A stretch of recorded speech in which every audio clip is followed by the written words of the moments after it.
Chapter 8:12. No matter what, Dai Lin was still an official of the court. Most of the people he interacted with were people of the same social class. Even the madam's social interactions were mostly gentle and pleasant young ladies from respectable families. Who would have thought that a Wang Fei, a young lady from a respectable family, would chop people with an axe like a ruffian? Dai Lin screamed in fright and retreated in a panic.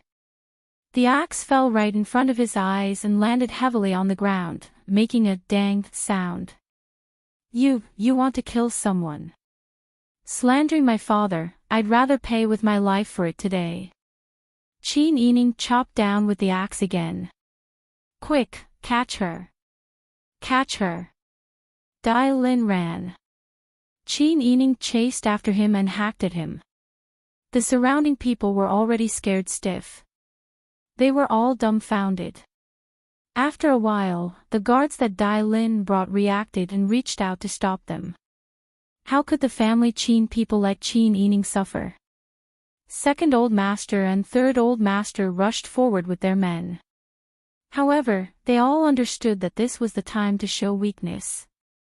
Because from the moment Qin Yining started, he wanted to make a big fuss and let everyone see the grievances that the family Qin people had suffered.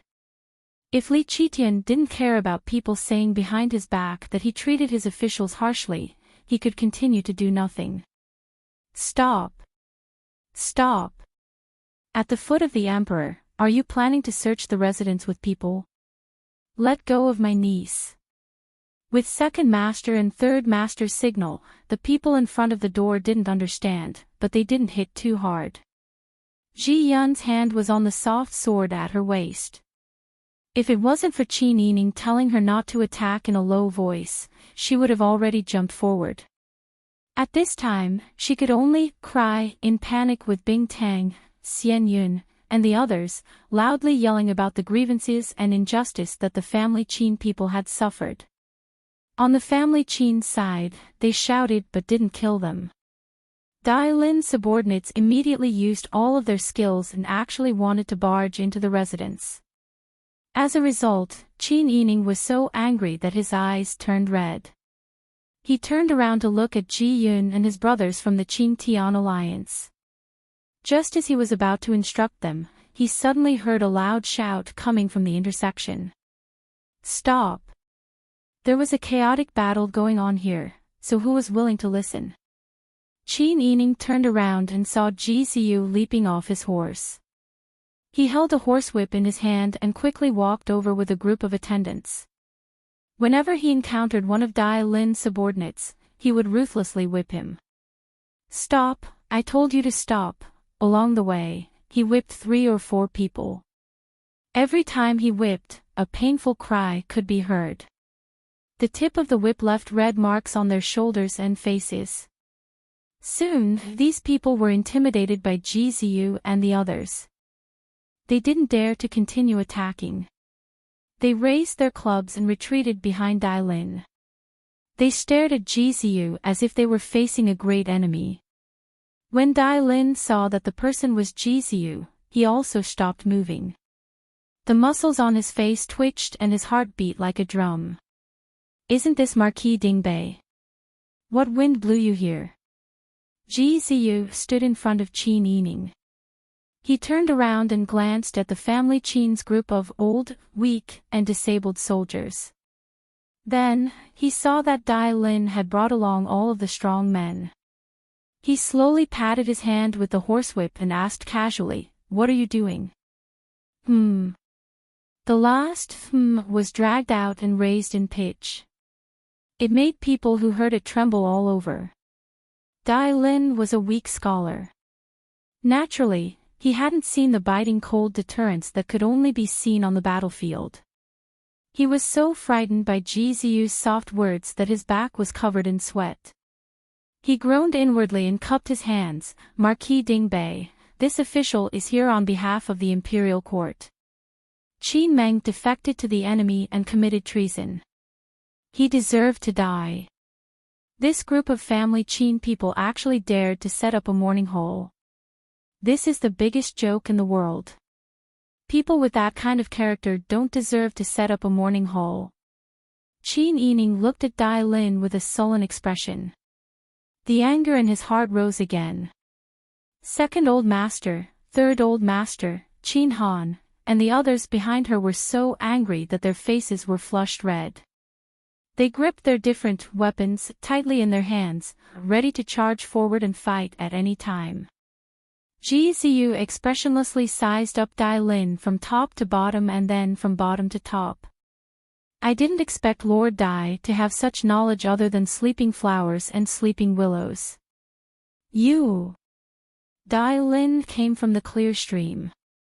Now that he was being humiliated by Ji Ziyu, he was so angry that his face turned the color of pig liver. Ji Ziyu's expression darkened. He only said one word, scram. This time, Dai Lin was really angry. Shut up. As your Majesty's beloved official, why are you speaking up for the family of a traitor? Qin Meng gave all the food and money to the Titan. The Dragon Stallion army under Marquis Dingua's command is in the south. Because Qin Meng can't even get the food and money, not only are you not angry about the appearance of this vermin in the imperial court, you are even reaching out to stop him. What kind of logic is this? Logic? Your Majesty hasn't dealt with him yet. What right do you have to stand in front of other people and act like a tyrant? Are you bullying other people because they don't have enough people? I didn't expect Marquis Dingua to do this. This official will definitely report you to the Emperor. This is the capital. It's not for people like you to point fingers. Oh. I'm like this. Ji Ziyu's horsewhip hung by his side. What am I like? Dai Lin gritted his teeth. Disregarding loyalty and treachery, unable to distinguish right from wrong. Even someone like Marquis Dingua can't lead an army. Ji Ziyu was already impatient. The veins on his forehead were bulging. He swung his whip, and it landed squarely on Dai Lin's face. Ah! Dai Lin covered his face and fell to the ground. When he saw that his hand was covered in blood, he screamed even more miserably. Your Majesty hasn't spoken yet. Who do you think you are? Ji Ziyu turned around and walked towards Qin Manor. Dai Lin was in so much pain that he couldn't feel his face. He only knew that his face was completely ruined this time. Dezhou had always had a rule. Those who had a disfigured face and body could not enter the imperial court as an official. Ji Ziyu's whip was equivalent to directly destroying Dai Lin's official career. You! Just you wait, I'm going to report you. I'm going to lodge an imperial complaint before His Majesty. Up to you. Dai Lin gritted his teeth and glared at Ji Ziyu. He knew that he wouldn't be able to get any benefits from this, so he didn't want to stay any longer. He said, just you wait. Then, he led the crowd and left in a grandiose manner. The onlookers had seen enough of the commotion. Now that the murderous Ji Ziyu was here, no one dared to stay any longer and dispersed. Silence was restored in front of Qin Manor. Qin Yining handed the axe to Ji Yun and bowed to Ji Ziyu. Thank you for helping us out, Marquis Dingua. Ji Ziyu turned sideways to avoid Qin Yining's bow. He said, I'll light an incense stick for Lord Qin.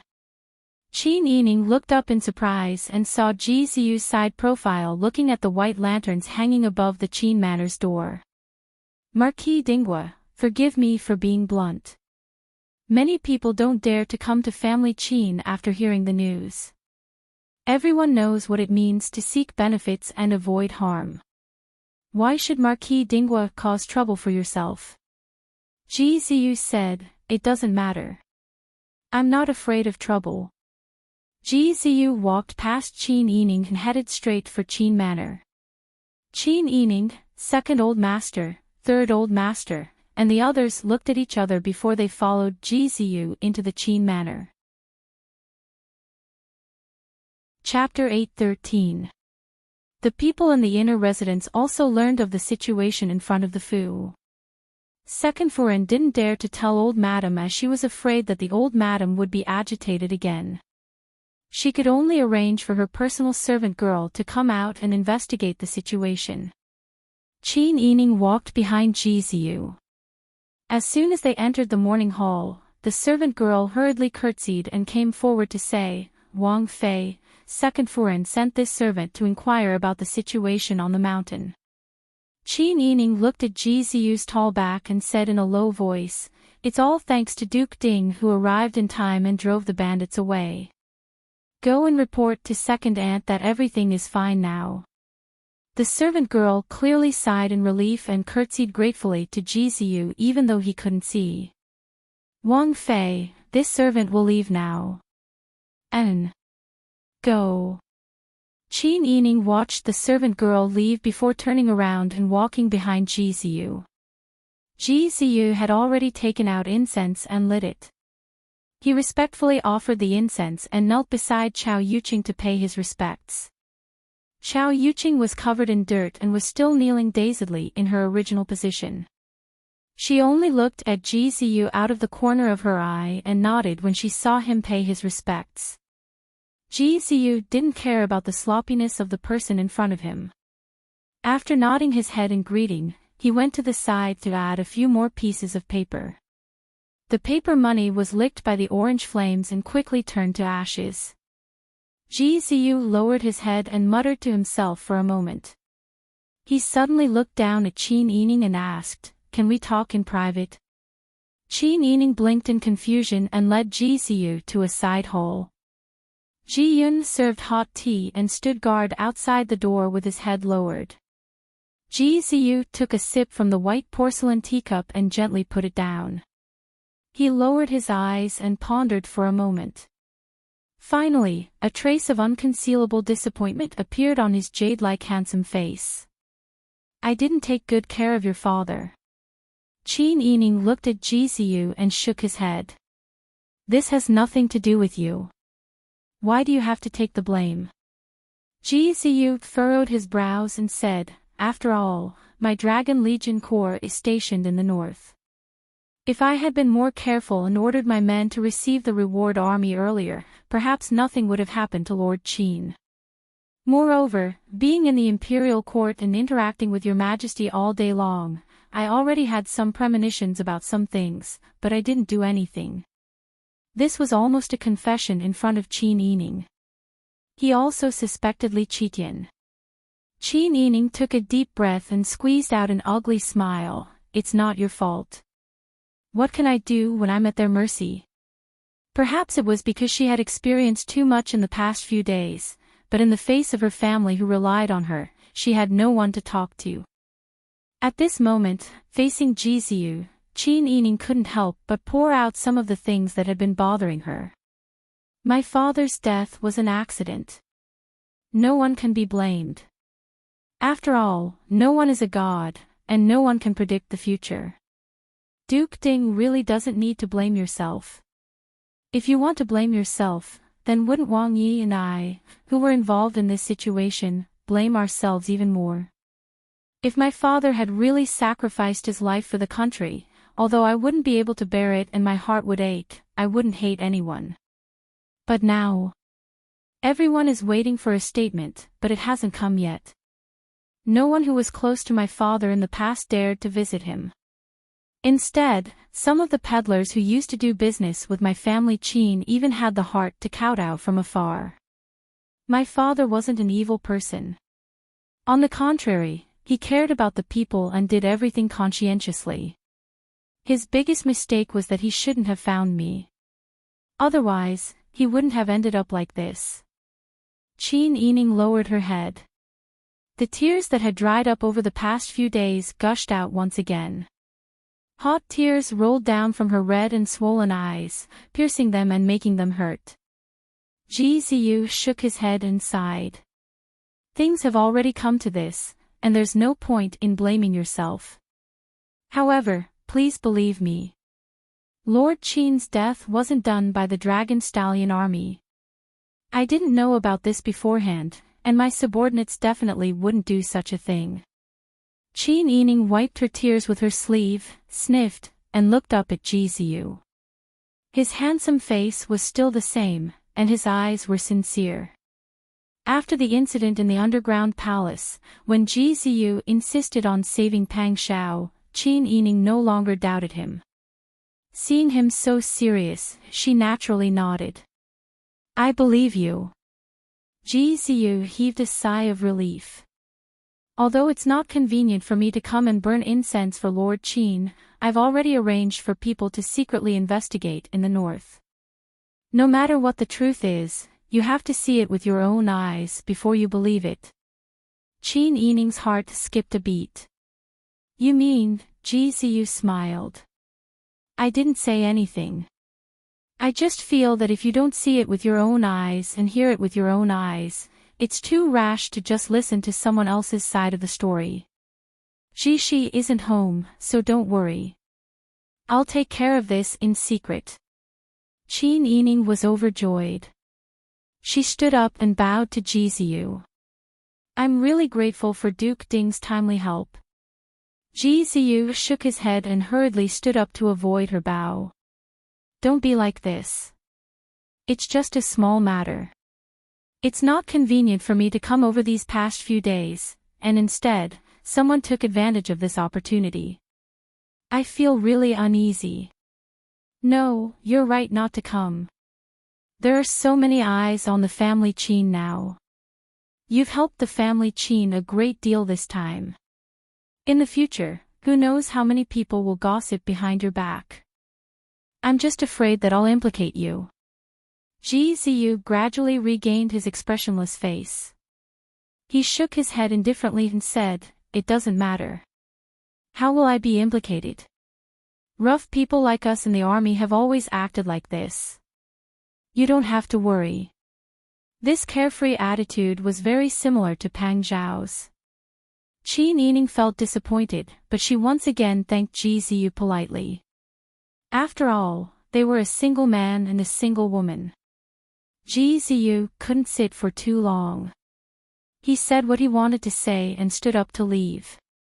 Qin Yining, second old master, and third old master saw him out of the family Qin gate. Second old master said in a low voice, Sister Yi, why did Duke Ding come? These days, no one dared to come to the family Qin to offer their condolences. Not only was Duke Ding the first, but he also stood up for the people from the family Qin at the gate. This matter has been blown up. It will definitely spread to your Majesty's ears soon. It's hard to guarantee that Duke Ding won't be angry. Duke Ding's actions were really suspicious. Qin Yining comforted her, It's okay. He doesn't mean any harm. Second old master and third old master looked at each other. Although they were confused, they still believed in Qin Yining's judgment. Right at this moment, Chao Yuqing, who had been kneeling stiffly for a long time, finally stood up slowly and looked at Qin Yining. Qin Yining hurried forward and held Chao Yuqing's arm, saying, Aunt Chao, I'll accompany you to freshen up, have some food, and then have a good rest, okay? You must be very tired to rush back here. Chao Yuqing looked down at her dirty and messy clothes and nodded blankly. Qin Yining said something to second old master and third old master, then took Ji Yun and the others to help Chao Yuqing change clothes and wash up. Seeing Chao Yuqing lowering her eyes to count the rice grains, Qin Yining took the serving chopsticks and picked up food for her. Aunt Chao, you have to take care of your body. Otherwise, won't you hurt your family and delight your enemies? Only when you're healthy can you do more things. If something bad happens to you, my father won't be happy. Chao Yuqing had lost a lot of weight. There was no expression on her palm-sized face. She stared blankly at the rice in the bowl. After a long time, she suddenly raised her head and looked at Qin Yining. You're right. Her voice was hoarse, but there was a sense of resolution in her voice. Only when I'm healthy can I do more things. She picked up the bowl and stuffed rice into her mouth. However, her tears refused to stop. Big drops of tears rolled down her cheeks. Qin Yining felt very sad and silently cried with her. After Chao Yuqing finished eating, she said, "We received the news at your maternal grandmother's house and hurried back. After discussion, we left Xiao Ji and Han Ji at your maternal grandmother's house. Your maternal aunt will take care of them for the time being. Your mother and old Madame Ma will be escorted back in a carriage. I traveled day and night on a horse, so it was faster." Qin Yining nodded. Although he felt it was a pity that the Sun clan didn't bring the two children back, he thought about it. It was dangerous here. The children would be safer at maternal grandmother's house. He sighed in relief. After comforting Chao Yuqing, Qin Yining left a quiet environment for Chao Yuqing to rest. Qin Yining kept watch in front of the coffin as usual. At 9 o'clock, Qin Han and Qin Yu persuaded Qin Yining to go back and rest. The next morning, Qin Yining had just gotten up when he saw Bing Tang and Ji Yun walk in with strange expressions. "Wang Fei. What's the matter?" "Wang Fei, something has happened outside." Qin Yining's expression changed. He hurriedly got up and asked, "What happened?" Seeing Qin Yining's expression change, Bing Tang hurriedly said, "It's not at home. It's this servant's fault for not telling you clearly. It's outside." Only then did Qin Yining let out a long sigh of relief. Ji Yun said, "Early this morning, there was a rumor that a family in the southern part of the city was attacked by bandits and was massacred in one night. Such a thing hasn't happened in the capital for many years. This servant felt that it was too sudden, so I went to investigate. In the end, I found that the family that was massacred was surnamed Dai." Qin Yining's hand that was buttoning his shirt paused. "Dai? Was it yesterday?" Ji Yun nodded solemnly. "Yes. In the entire Dai residence, except for women, children, and boys under the age of 14, all adult males, regardless of whether they were masters or servants, were killed. This matter has already alarmed Shantian Prefecture. The smell of blood outside the Dai residence is so strong that it's pungent even if one doesn't go near it." Qin Yining was extremely shocked. Dai Lin was indeed despicable, but her family was suddenly massacred. Even if she hated Dai Lin, she couldn't feel happy because of this. After all, they were a family, including the servants. Bing Tang also had a lingering fear. The killer's methods were too neat. "I heard that everyone's throats were slit. Blood splattered all over the house. All the surviving women and men under 14 years of age were now scared out of their wits. That bloody scene would be a nightmare for anyone who saw it for the rest of their lives." Qin Yining pursed his lips and said thoughtfully, "It's fine if we know about this matter. Because our family just had a conflict with Dai Lin yesterday, their family was quickly massacred. There will definitely be people coming to investigate. When the time comes, we just have to tell them the truth. However, we are not allowed to spread this matter in the residence. At this time, it's better to avoid unnecessary trouble." "Yes." Bing Tang and Ji Yun nodded cautiously. "We will also tell Qiu Lu and the others later." Chapter 8:14. Qin Yining stood in front of Chao Yuqing's door. She raised her hand and hesitated for a long time, but didn't put it down.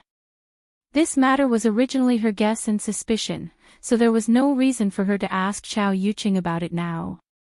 Yes, Chao Yuqing had the motive and ability to do so. But who said that she had the motive and ability to do so? "Why don't you come in?" At this moment, Chao Yuqing's hoarse voice sounded from behind the door.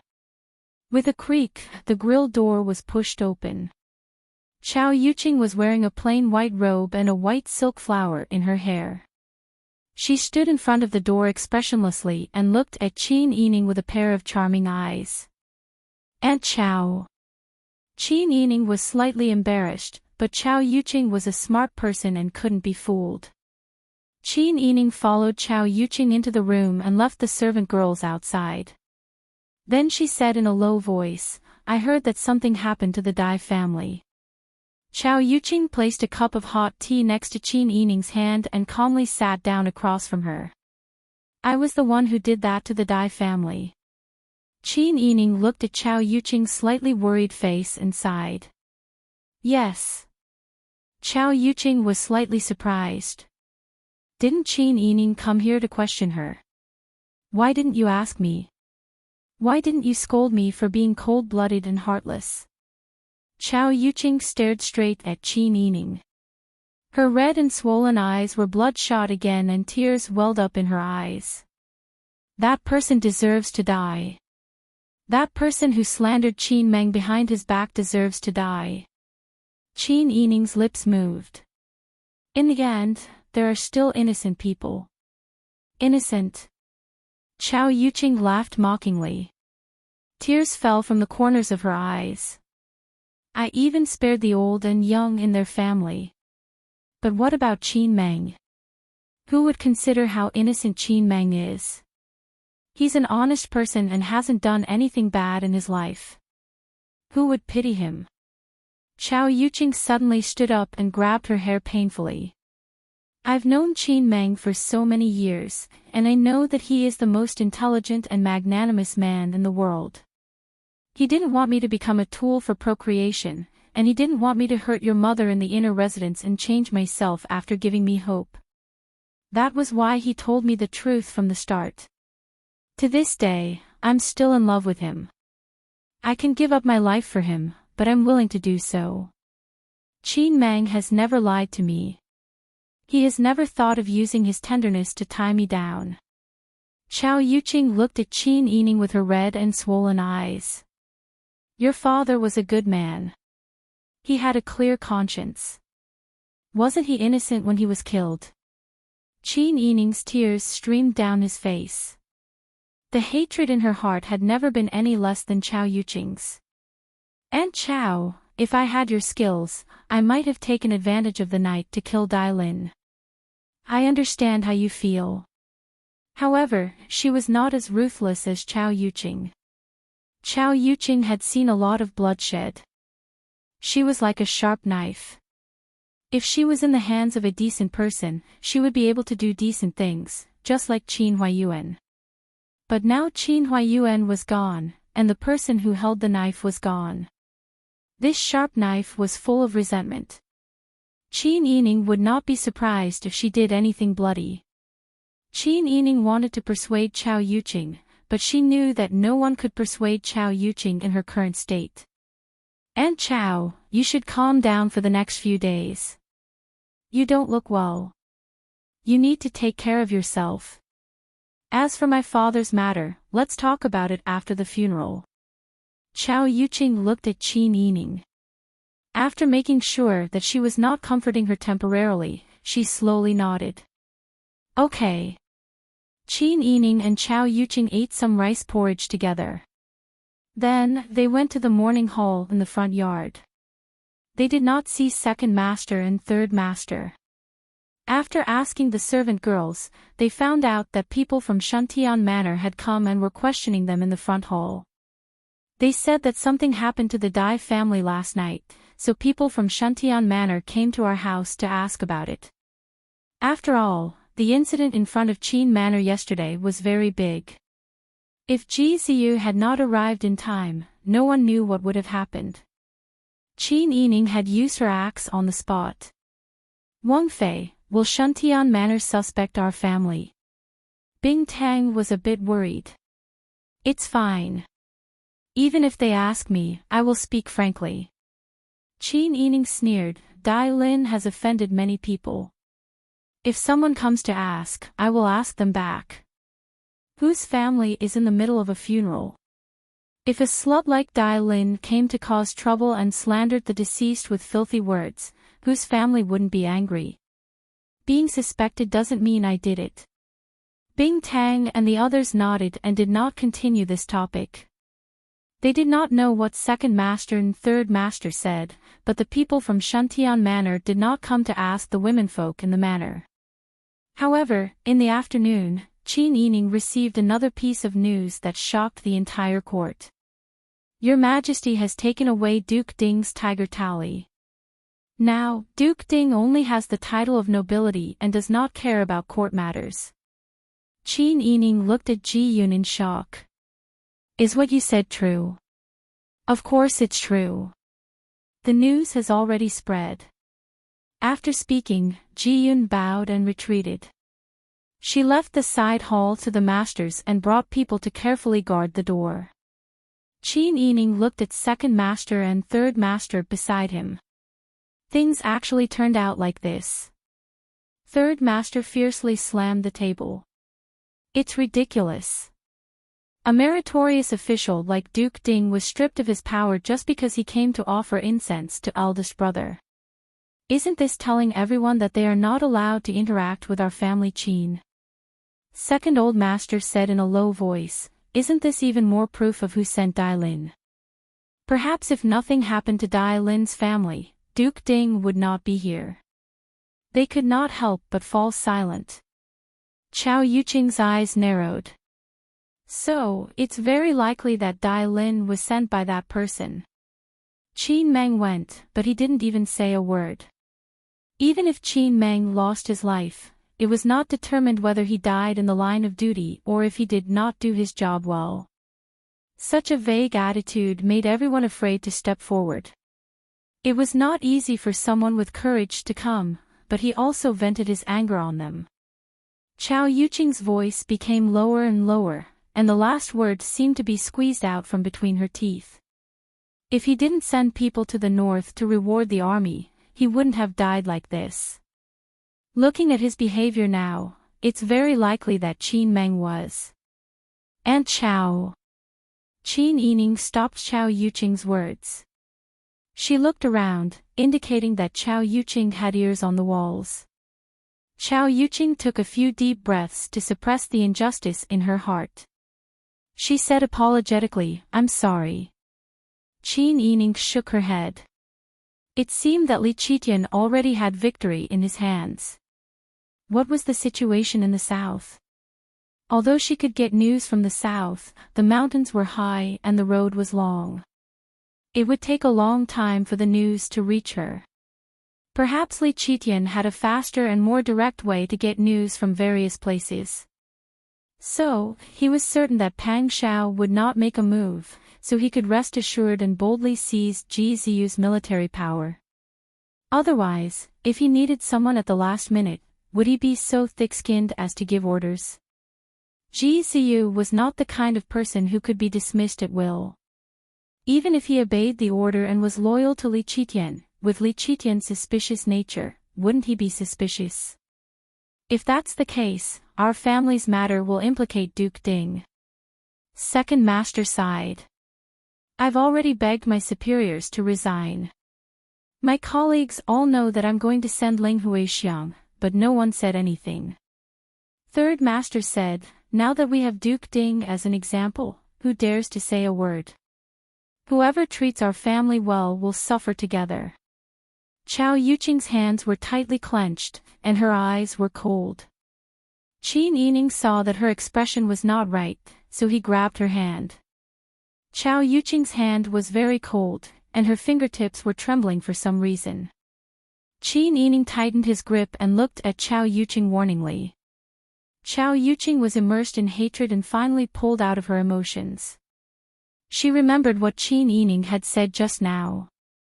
Everything had to be done first, and then the funeral. Whatever she wanted to do, she needed to think at length in the future. After all, Chao Yuqing did not have the confidence to sneak into the palace and kill Li Qitian under heavy guard. She also did not have the confidence to cause trouble for the family Qin.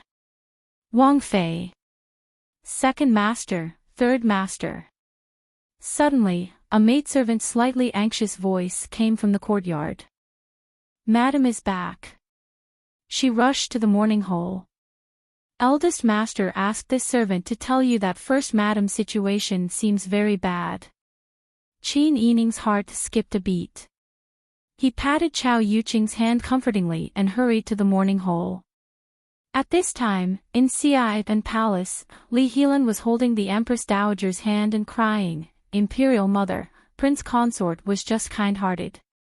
When he passed by the family Qin, he saw that someone was making trouble in front of their door, so he interrupted. "How is he guilty? In any case, we are a family." Imperial Brother took Prince Consort's tiger tally without any care. "How can the people outside talk about this? How will they look at our family?" Li Helan covered her face and sobbed. Right now, she only wanted to curry favor with Ji Ziyu. The more time passed, the more she could not bear to part with Ji Ziyu's handsome face and meritorious deeds. Ji Ziyu was in trouble, but he did not come to her to plead. Li Helan naturally would not wait for Ji Ziyu to speak first. She came to the Empress Dowager first. If she succeeded in this matter, Ji Ziyu would at least remember her kindness, right? Ji Ziyu was so proud. Perhaps it was because he became the prince consort, but he did not want others to think that he was relying on his status as the prince consort. Now that this happened, wasn't this a chance for her to show off? Thinking of this, Li Helan cried even more sadly. The Empress Dowager rubbed her temples and said tiredly, "Can you stop making trouble for Aijia? How is this making trouble? A son-in-law is half a son. What did Jilan do wrong? Muhu is speaking up for Jilan not only for your daughter, but also for Imperial Brother. Right now, who in the court doesn't know that Jilan can lead troops and fight? In the future, Imperial Brother might need Jilan. Just use him when he needs it. Do you think Jilan will disobey the imperial edict?" The Empress Dowager pushed away Li Helan's hand that was holding on to her and said, "Aijia does not want to get involved in these matters anymore. You are Aijia's daughter. Can't you think for Aijia? Muhu, please dote on your daughter. Your daughter wants to go directly to Imperial Brother, but Imperial Brother is not willing to see me. Even if he sees me, Imperial Brother will not listen to your daughter. Your words are more important." The Empress Dowager sneered, "What weight can Aijia's words have now? You can't even protect your own niece, let alone the prince consort. You should give up on this idea." Indeed. As soon as the Empress Dowager finished speaking, Li Qitian's low voice sounded from the door. Chapter 8:15. Li Qitian was dressed in an ochre brocade robe.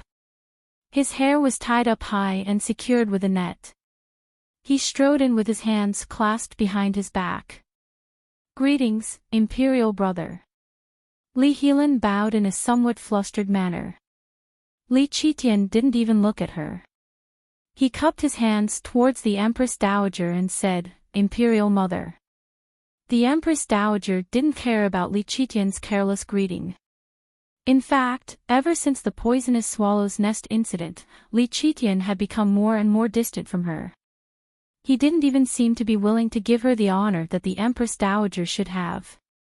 This made the Empress Dowager, who valued status and power, very nervous. "The Emperor is here. Quickly sit down. It's starting to get hot outside, but the Emperor still comes frequently. This makes Aijia's heart ache." The Empress Dowager affectionately held Li Qitian's hand and patted it. Li Qitian smiled and took back his hand without leaving a trace.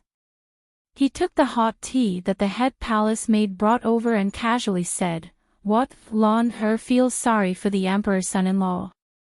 Li Helan's tears hadn't dried yet. Her heart was filled with unwillingness and nervousness. She pondered for a moment before acting like a spoiled child. "Imperial Brother, Lan He doesn't only feel sorry for the Emperor's son-in-law. Lan He is also doing this for Imperial Brother. The Emperor's son-in-law, Li Qitian waved his hand and interrupted Li Helan's words. "Jin heard your words when I was outside. You're saying that Jilan can lead troops and Jin still needs him in the future." "Yes, Yes. But didn't Imperial Mother say that we can use him whenever we need him? Could it be that Jilin can disobey the imperial decree? Li Qitian narrowed his eyes and leaned closer to Li Helan. Could it be that the emperor's son-in-law said something to you? Is he still dissatisfied? Li Helan's heart skipped a beat. She repeatedly shook her head. No, there's no such thing. Chen Mei was just acting on her own initiative. Chen Mei hasn't even seen Prince Consort's face yet. Moreover, Prince Consort is like a block of wood. He's not someone who can have so many thoughts. Prince Consort will definitely listen to Imperial Brother's orders. It was Chen Mei who wanted to get closer to Prince Consort. Prince Consort has been ignoring me all this time. When she said the last sentence, Li Helan's voice was mixed with infinite grievance. The Empress Dowager immediately asked, Prince Consort ignored you. Is he still unwilling to see you? That's right. Li Helan sobbed and said, Daughter asked someone to invite him every 2 days, but he always said that he was busy with work. Otherwise, he would say that he was not in the mansion. I can't always ask people to invite him, otherwise the old nannies will say that I'm asking him too frequently, as if I'm in a hurry. Li Helan felt really wronged. She stomped her feet and twisted her waist as she said, That's a dead blockhead. Do you think you'll lose a piece of meat if you treat me nicely? He's always so cold. What am I supposed to do? The Empress Dowager's heart ached for her daughter. When she thought of Ji Ziyu's incomparably handsome yet cold appearance, she felt both love and anger, that Jilin is really something. Emperor, you should at least speak up for your sister when you go back. How can there be overnight hatred between husband and wife? Why is it that Jilin has made up her mind not to be with Arlan? Li Qitian put down the teacup and said with a chuckle, Ordinary husband and wife naturally don't have overnight hatred. But what did Lan do? Li Helan's face turned red. The Empress Dowager thought of Li Helan's group of male companions and her expression became a bit awkward. Li Qitian didn't intend to give Li Helan any face this time and said bluntly, Jilin isn't the kind of spineless person you raised who will wag her tail at you just because you give her some benefits. Only Jilin has a clear mind. If she met Pang Jishi, that scoundrel, if someone dared to make him a cuckold and even found a group of people to enjoy the good relationship with, do you believe that Pang Jishi will kill you? Li Helan's face became hotter and hotter. She stammered, didn't Lan dismiss everyone? Ha! Li Qitian only snorted and then said seriously, how you want to curry favor with the prince consort is your own business. Doing it behind closed doors can be considered the pleasure of your boudoir. But remember, it's up to me to decide who to use and who not to use. You're all women, so you have to remember the consequences of interfering with politics in the harem. Don't tell me you want to rely on your status as relatives to decide who to use. Li Helan's face turned pale with fright. The Empress Dowager's heart was pierced by the word status as relatives. Aijia is your mother. That's right. The corners of Li Qitian's lips curled up lazily. She is a mother who would poison my legitimate son. Li Helan suddenly raised her head to look at the Empress Dowager and then looked at Li Qitian. For a moment, she didn't know how to console her. The Empress Dowager was like a puppet whose strings had been pulled out. She slumped against the large pillow behind her. At this moment, she clearly realized that she had lost the ability to compete with the Empress. In the past, her biggest reliance was the Emperor's filial piety. But now, she finally lost it. The Empress Dowager's tears flowed down her face. Every wrinkle on her face was filled with regret. If she hadn't been so confident, how could things have turned out like this? In the end, things didn't work out. The Qin clan wasn't defeated, the Empress didn't gain the upper hand, and even the Emperor's respect and filial piety were lost. Li Qitian didn't have the patience to deal with the Empress Dowager and Li Helan's tears. She stood up and said, I still have some memorials to approve. Cupping her hands, Li Qitian strode out of Ci and palace. Li Helan and the Empress Dowager looked at each other speechlessly. Xiao lowered her head in disappointment. Qin's mansion. The Sun clan cried desperately. In the end, they couldn't take it anymore. They fainted and developed a high fever. Qin Yining hurriedly settled them into the inner residence and asked Bing Tang to treat them. Wang Fei, this servant sees that Madam's illness is very dangerous. Madam has a high fever, but she doesn't sweat, and she can't take medicine. This situation is really not good. I see that Madam is prepared to die. Qin Yining was so frightened that she was covered in cold sweat. Her hands were cold. What should we do? She looked dazedly at the Sun clan lying on her back with pale lips. Her mind was in chaos and she didn't know what to do. Something has already happened to father. If something happens to mother, Wang Fei, don't worry. This servant will do her best. Madam will get better. Bing Tang regretted saying this to Qin Yining. Qin Yining still hadn't fully recovered from the injuries he had received in the palace. The swelling on his knees had gone down, but he was still sick. Adding on the fact that he had starved for so many days in Ci and palace, he was so thin that his bones could stand. He was even thinner than when they first met. It was as if a gust of wind could blow him away. If he got angry because of this matter and also fell ill, then wouldn't this family be finished?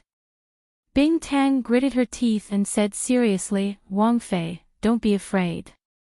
I will discuss it with the doctor. Madam's illness will be fine. Qin Yining nodded and said after a long time, okay. Leaving Bing Tang to treat the Sun clan, Qin Yining went to the front hall to see Madame Ma. At this time, Madame Ma was wearing a white belt and squatting to burn joss paper. The tears on her face hadn't dried yet, and she was crying again. She muttered, what a sin, what a sin. Grandmother. Qin Yining squatted down beside Madame Ma. You have suffered a lot on the way back. Did you encounter any danger on the way? Alas. Madame Ma threw the last few joss paper into the brazier, wiped her hands on her skirt, and pulled Qin Yining to a corner. Tell grandmother, why didn't you build a mourning shed in the prince's mansion? This house doesn't look very big. Won't it be crowded if the whole family lives here? Did your silly mother-in-law bully you again? Madame Ma's eyes were full of worry and anxiety.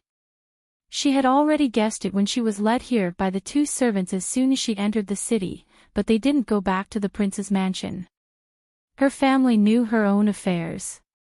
Madame Ma had been with the Yao father and daughter for most of her life, so how could she not guess what was on their mind? Qin Yining shook his head and said with a smile, Grandmother, you think too much. I have already asked Master Zhong to look for a house and happened to find a suitable one, so I moved out. Family Qin is a big family, so it's not good to keep living in the prince's mansion. Why is it not good? If the whole family lives together, wouldn't it be cheaper for you and Dai Fu to arrange it? If you are separated, the manpower will be separated, and won't the military strength be weakened? It's not a peaceful era now. Things are happening one after another. You are a smart child. If you weren't bullied too badly, why would you move out at this time? Madame Ma's calloused hand held Qin Yining's slightly cold and slender hand and shook it. She then tenderly touched Qin Yining's cheek. Look at how thin you are. You are like a piece of paper. You must have suffered and been wronged. Your mother-in-law is evil. Don't worry, grandmother will teach her a lesson later. Qin Yining had been wronged for so many days. It was not good to tell the family about what happened with her mother-in-law. She also didn't want to act like a resentful wife and throw a tantrum with Pang Xiao, who was thousands of miles away, so she could only hold it in. All kinds of worries weighed down on her heart. Every time she thought about these trivial matters in the dead of night, her heart would always feel stifled. Now that Madame Ma had returned and said these words, Qin Yining's pent-up anger was released. When there was no one to love and understand her, and no one to support her, Qin Yining could grit her teeth and be strong. But now, her eyes were wet. After a long while, Qin Yining held back her tears. "Grandmother, don't say that. My mother-in-law didn't do anything. Besides, family Qin should be separated. It's indeed not appropriate to build a coffin shed in the prince's mansion." Madame Ma immediately understood when she heard this. "I know, Elas. Your mother-in-law was wrong in this matter. We are a family." "What in-laws? What Pang family?" "You and Dai Fu are married, so the two families are tied together. To put it bluntly, if there are enemies against us, how can we deal with them separately?"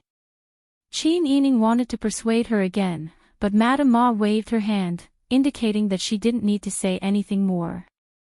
The two of them held hands and looked at the empty coffin in the mourning hole. Madame Ma sighed and wiped her tears. "Elas, I'll go back to the prince's mansion first." "All right. Yes, I'll arrange for someone to escort you back." Madame Ma nodded in agreement. Looking at Qin Yining's thin face and thin body, the anger in her heart surged. She had only been out for a while, but that father and daughter pair had forgotten the most basic manners. Qin Yining sent Madame Ma out of the mansion and got on the carriage. Just as she was about to turn around and return to the mansion, she saw a tall figure standing at the corner of the street. The person was dressed in a light gray scholarly robe, and he really looked like a scholar. "Mr. Mu." Mu Jinghu nodded with a smile and pointed to the alley on the side of the mansion. Chapter 8:16. By the time Qin Yining reached the courtyard wall, Mu Jinghu had already avoided the two patrolling members of the Qin Tian alliance and was waiting there. "Young Master Mu, when did you come back?" Mu Jinghu walked in front of Qin Yining. Before he answered, he looked at Qin Yining from head to toe and frowned. "Why have you lost so much weight? Pang Zhishi must be worried when he sees you." Qin Yining smiled sadly and didn't know how to answer. She had experienced too much during this period of time. Even when she saw Pang Xiao, she didn't know where to start. Mu Jinghu said, "I just entered the city. I should have arrived a long time ago, but I saw old Madame's group on the way. I was worried that something might happen, so I followed behind them and escorted them." As he spoke, he took out a letter and handed it to Qin Yining. Qin Yining's eyes turned red when she saw the words on the letter. She took a deep breath and smiled at Mu Jinghu before opening the letter and taking out the thick stack of letters. Pang Zhao's letter was a long-winded confession of his feelings and detailed what he had done in the south. At the end, he reminded her to take care of herself and protect herself. At the end, he carefully comforted her and ended the letter with the words, "I'll kiss the corner of your lips." Qin Yining's slender fingers couldn't help but touch the corner of her lips. She didn't even realize that because of this letter, her brows, which were tightly knitted all day long, had relaxed. She carefully read what had happened in the south again and suddenly said, "No wonder that person gave me the chance to speak. Now Wang Yi has established a relationship with the southern Yan people. Shanshan Sidong number is now busy trading with the merchants of the southern Yan people. As a result, the people of the southern Yan people no longer hate and fear Pang Zhishi as they did before. Although they haven't completely recovered the southern Yan people, their relationship with the new emperor of the southern Yan people isn't so stiff anymore." The new emperor. You still don't know. After Yuqi Shujie died, the Yuqi Yan ran away. Pang Zhishi left a gap for him to escape back to Dezhou. The people of the southern Yan hated the Yuqi Yan to the core. Now, they supported Yuqi Shujie's nephew, Yuqi Chuan, as the emperor. Yuqi Chuan was only 14 years old this year, and he listened to the arrangements of the court officials. He wasn't someone who could stand on his own. However, this will make things easier for us. Mu Jinghu was not a person who was good at thinking about the matters of the imperial court. From his tone, one could tell that he had heard Qiu Feishan or Pang Xiao say a lot and memorized it. Qin Yining put the letter away and planned to get rid of it later. If this letter fell into someone else's hands, it could very well become evidence of Pang Xiao's rebellion. This was enough to show how much Pang Xiao trusted Mu Jinghu. Young Master Mu, what are your plans after returning to the capital? Pang Zhishi was worried that there would be changes in the capital, so he asked me to come here to protect you. Other than that, there's nothing else. If my martial uncle didn't ask me, I should be able to stay here with you. Qin Yining was overjoyed. Thank you very much. A lot of things have happened these days, and now that the family is in such a mess, I'm actually worried that something uncontrollable will happen. With you here, I feel much more at ease. Mu Jinghu couldn't help but blush when he was trusted and relied on like this. He scratched the back of his head and said, "We're not outsiders. If you have anything to say, just tell me. If I can't protect you, not to mention Pang Zhishi, even Shanshan will be unhappy with me." Hearing his tone, Qin Yining couldn't help but smile. How is Mrs. Mu's situation now? Mu Jinghu smiled. She's pretty good. Now that she's 5 months pregnant, it's not convenient for her to come out. I didn't bring her along. She's under Pang Zhishi's control, so I can rest assured. That's good. That means in 5 months, you'll be a father. Yes. Mu Jinghu's face was flushed with excitement, and his eyes were shining. If it's a son, I'll ask him to be your son's brother. That's natural. Qin Yining smiled and nodded. For Mu Jinghu to accompany them and help them so much, it must be a good thing. Thinking of the 2 children, Qin Yining's heart was filled with longing. A 1.5-year-old child should have grown up a lot. He should be able to speak simple words and call them father and mother, right? Unfortunately, reality didn't allow her to accompany the child and participate in the child's growth process. Qin Yining sighed softly. He sorted out his emotions and went to arrange Mu Jinghu's residence. Mu Jinghu wasn't an outsider, and he was very familiar with the Qin family. After looking at the residence, he went to the morning hall to help. Qin Yining went to check on the Sun clan situation. Everything in the family Qin was being carried out in a busy but orderly manner. But at this time, the Chunhui Hall in the prince's residence was in a mess. Yao clan's face was swollen from the slaps, and they whimpered all over the room. "Mother, stop hitting. Stop hitting. All right, you've already taught them a lesson. Don't hurt the child." Yao Qinggu came over to protect Yao clan, but his arm was also slapped a few times by Madame Ma Shu, and he grimaced in pain. This time, Yao Qinggu was really angry. "Why are you acting like this when you just came back? Our family hasn't seen each other for so long, and it's time for us to be reunited. Isn't it good for everyone to be happy?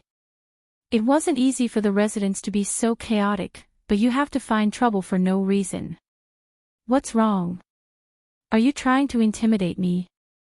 Madame Ma looked at Yao Qinggu's angry face and spat fiercely. "Bah!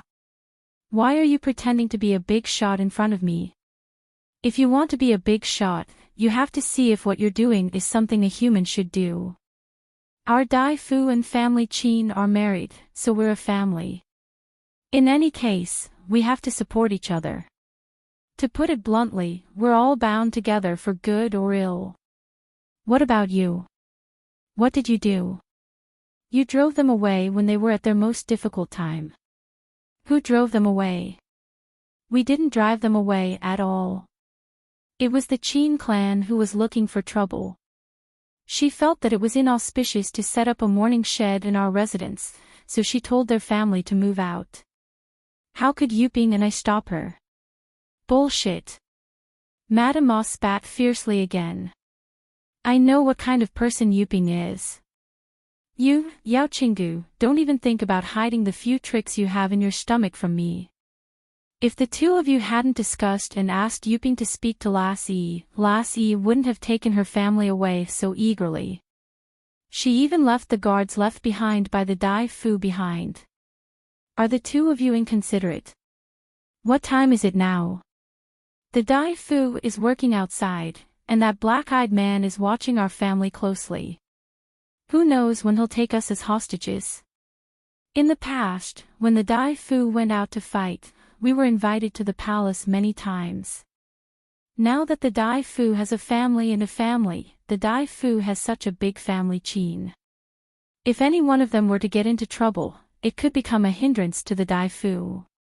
Yet, you chased him out just like that. To put it bluntly, you're not only selfish, but also brainless. Do you think the family chain is the one who's in trouble? The Dai Fu is the one who's in trouble. Lassie is the one who's sorry. Yao Qinggu couldn't help but fall silent after hearing the Yao clan's words. The Yao clan covered their swollen faces and sobbed.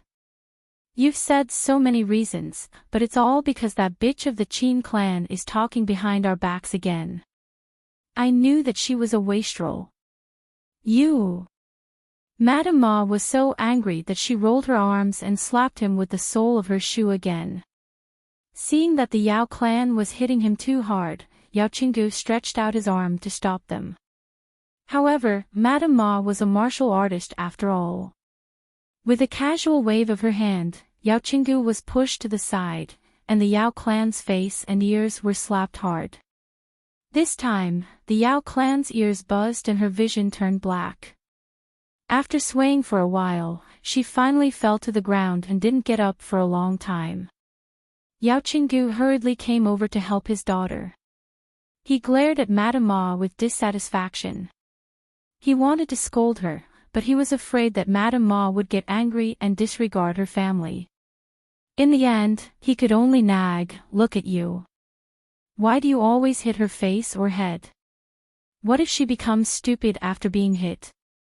As their mother, don't you feel sorry for them? It's better if they become stupid. Even if they're stupid, they're at least pure-hearted. Look at your daughter, what kind of person is she? She's just not tempted enough. If there were enough benefits, she would even sell her parents." The Yao clan's ears buzzed and they finally recovered their hearing. They vaguely heard the Yao clan's words and immediately burst into tears. Yao Qinggu helped the Yao clan into the house. Go, go, go. Let's go away. Don't pay attention to your mother. Your mother has cast a curse on them. But she immediately said, "Stop, all of you. Change your clothes and go to the family chain to help." No. Yao Qinggu said, "I advise you to be quiet. You just came back and don't know what happened in the capital. That Dai family was exterminated. Don't tell me it has nothing to do with that Qin guy." Madame Ma was stunned. She really didn't know about this matter. The Yao clan and Yao Qinggu told Madame Ma about what they saw outside the family Qin yesterday. That shrew of the Qin clan used an axe on the spot. If Duke Ding hadn't arrived, she might have chopped them up on the spot. That scene scared us so much that we didn't dare to go inside. Yao Qinggu shook his head and clicked his tongue. In the end, in just one night, that Dai family was killed except for women, children, and men under the age of 14. The smell of blood was so strong that the neighbors couldn't eat for a few days. At this moment, the family Qin is the biggest suspect. Your good granddaughter-in-law is the first suspect. You still dare to approach the in-laws. Do you want to die? So when you went there yesterday and saw a villain with dozens of people blocking the family Qin's door, you didn't even dare to show your faces and directly shrank your necks and ran away. Madame Ma's back molars creaked. Finally, she pointed at Yao Qinggu and the Yao clan. How can I marry such an inhuman thing like you and give birth to such an inhuman daughter? Yao Qinggu was beaten and scolded today. Moreover, there were so many servants in the residence watching. He couldn't maintain his face anymore. He immediately said fiercely, "If you're not satisfied, you can leave. I don't care about you." Chapter 8:17. Qin Yining naturally had no interest in leaving anyone to inquire about what had happened in the Wangfu. It was only when Jing Zhe and the others discovered that Yao Qinggu and his daughter's faces were swollen that Qin Yining realized that it must have been Madame Ma who did it. It was truly lamentable that husband and wife, mother and daughter, had quarreled like this. Madame Sun had a high fever for an entire night, and it was only at dawn that her condition improved slightly. Qin Yining had long been scared out of his wits by the dangerous situation, so he didn't have the heart to pay attention to the Yao clan. He only instructed Jing Zhe to secretly keep an eye out and not let Madame Ma suffer any losses. After 2 days, the Sun clan situation finally stabilized and they woke up from their coma. But as soon as they opened their eyes, they couldn't stop crying. "Wang Fei, don't worry. Madame's situation has stabilized. As long as she recuperates well, there shouldn't be any major problems." Bing Tang tiredly rubbed his dry eyes, then pulled Qin Yining to the side and continued in a low voice, "Wang Fei should also think of a way to comfort Madame. Madame's psychological depression hasn't dissipated. She's too sad. How could I not know? But at this point, there really isn't a foolproof plan. Consoling her was just a matter of lip service. It was easy, but after experiencing this kind of thing, how could it be consoled with just a few words from others? She didn't dare to imagine what would happen if she lost Pang Xiao. Just by looking at Chao Yuqing and the Sun clan's reactions, this kind of scene was enough to make Qin Yining sleep until dawn. When the Sun clan's health improved and they could come to the coffin every day, more than half of the 49 days had passed. Li Qitian still didn't stand up to say that Qin Huayuan had died in the line of duty. During this period of time, the only statement he made was that Ji Ziyu had come to help the family Qin and had his tiger Tally taken away. As a result, the family Qin's front door was even more deserted. No one dared to take half a step closer for fear of getting into trouble. The current situation couldn't be clearer. Your Majesty's attitude is also very clear. Like we said last time, it's time to leave the capital. Hearing Qin Yining's words, Qin Han and Qin Yu were a bit sad. Although they didn't have deep feelings for the capital, they had experienced many difficulties on the road to the capital. It wasn't easy for their family to establish a foothold in the capital. But now, Qin Huai was far away, and the backbone of the family was gone. Second Old Master Qin was also disheartened and returned to his hometown. In the beginning, they still hoped that the family Qin would be able to achieve glory again. But now, no one knew that it had fallen. The family Qin, which was once very famous in the Dian dynasty, still stood at a height that ordinary people couldn't reach in 3 lifetimes even after coming to Dezhou, had finally reached the end of its prosperity. Seeing that the two of them were dejected, Third Master couldn't help but laugh and shake his head. Look on the bright side. This is only a temporary measure. If you continue to be greedy for the prosperity of the capital, your family will most likely be destroyed here. It's already very good that we can use this opportunity to leave the whirlpool of power struggle. Yes. Qin Han and Qin Yu both nodded. Although they understood in their hearts, they still couldn't calm down. How could Qin Yining feel good in his heart? But now that things had come to this, their family had no other choice. There are now 2 groups of enemies on the surface. Not counting the one above, there's still the Qiu family behind them. Qin Yining roughly explained how Qiu Yuanqing had obtained the position of family head, as well as the dispute between him and Pang Xiao. With the Qiu family's connections in the imperial court, if they want to target Wang Yi, they won't let our family go. So even if the one above doesn't try to kill us on the way, the Chiu family still won't let us go. If we stay together as a family, we're still too big of a target. So I have an idea. Second uncle, third uncle, and my 2 brothers, please listen. Second master nodded. Speak. I want to immediately separate our family members and secretly send them to the south. The guards Wang Yi left behind and the members of the Qingtian alliance can help escort them. In addition, we can secretly hire some armed escorts to protect some of our family servants. As long as they reach Wang Yi's territory in the south, they'll be safe. But we definitely can't travel together. Leave immediately. Third elder master looked pensive. Qin Yining nodded. Yes. By the time we send the spirit, I hope that our entire family will have already been transferred. Second old master and third old master glanced at each other and were somewhat worried. This method is indeed safe. But when it's time to send the spirit, won't people be able to tell at a glance that there's something wrong with the number of people in the family? As you said, whether it's the one above or the Chiu family, they're not blind or idiots. So I have another plan. Qin Yining's eyes shone brightly. I heard that a while ago, Official Wu from the Ministry of Revenue retired and asked for help. In the end, those people overturned the water and exposed their true identities. They were actually a group of bandits from the fake Banqing idol gang. Not only did he take away all of Lord Wu's wealth, but he also broke one of Lord Wu's legs and caused the old man to die. It's true. Second master said, this kind of thing happened before the new year. In the capital, there's a group of idol gangs that gather together and specialize in keeping an eye on the wedding and funerals of rich and powerful families. When there's a happy occasion, they'll say good things, but when there's a funeral, they'll wail loudly. At worst, they'll go to people's doorsteps to help sweep away the firecrackers and ask for a reward.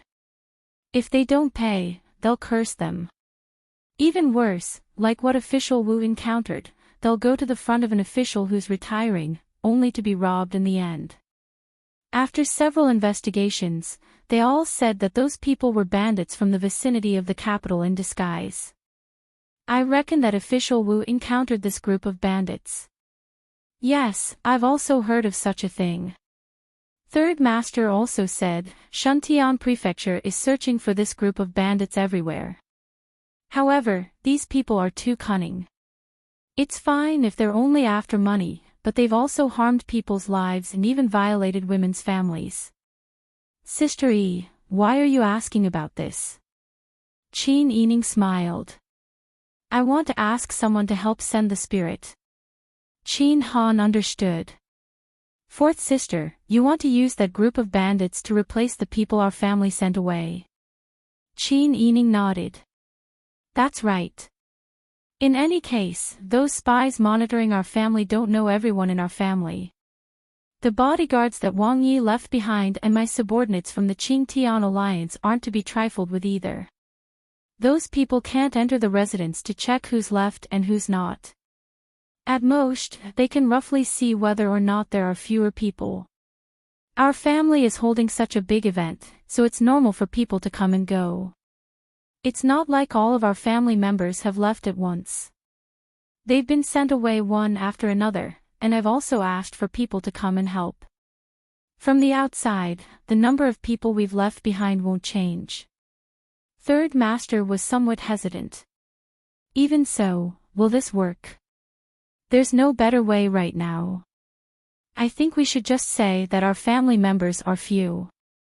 My father has such a high official position as the Minister of the Board of Rights, but the funeral was held in such a desolate manner.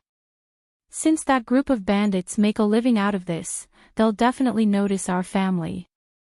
When the time comes, I'll check carefully. If it's really that group of bandits who came, I won't have any psychological burden to let them send the coffin to us. Qin Han said, what if they're intercepted along the way? Then that group of people will be unlucky. Qin Yining's eyes were cold.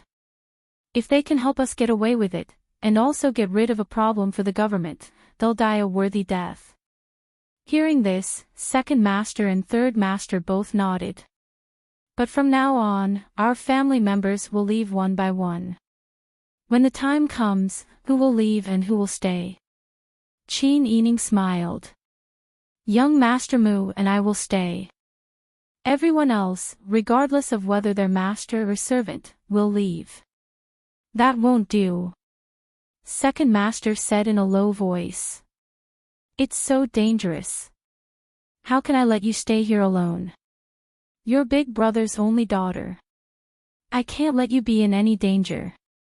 Sister E will leave, and I'll stay. It'll make it more believable.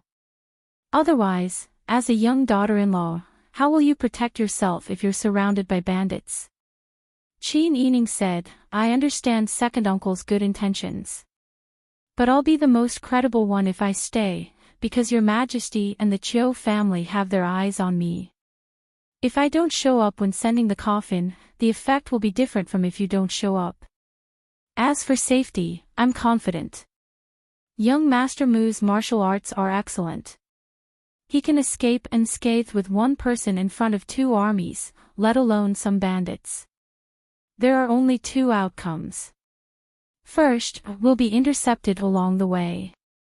Young Master Mu can escape with me, and the bandits can deal with the interception.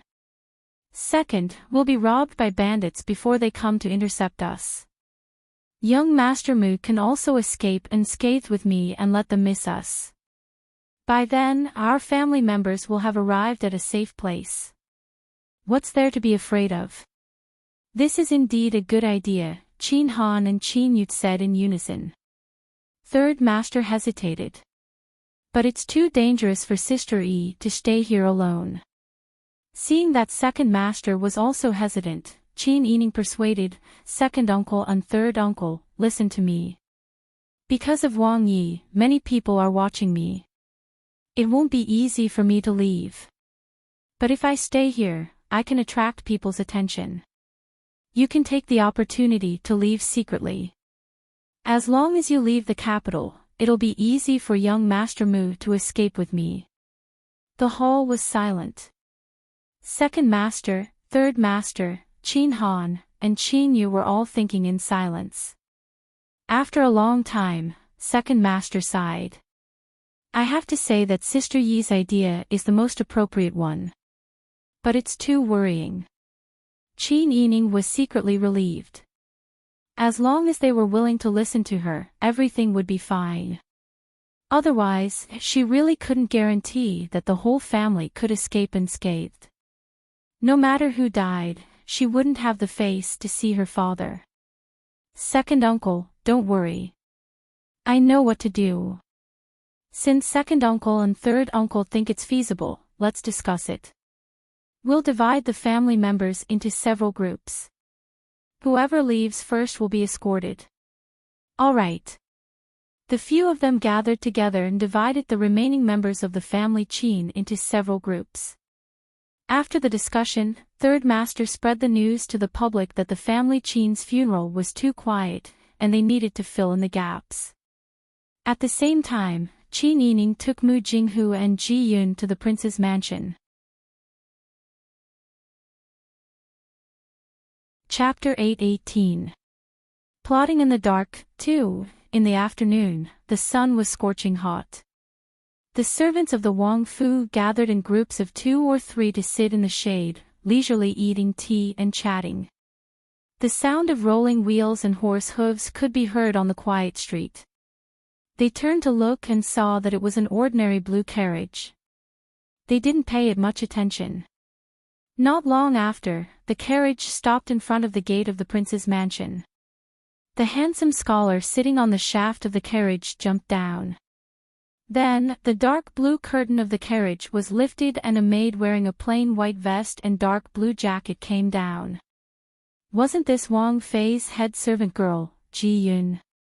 The servants shook and quickly rose to greet her. Greetings to Wang Fei. Qin Yining supported Ji Yun's hand as they got off the carriage.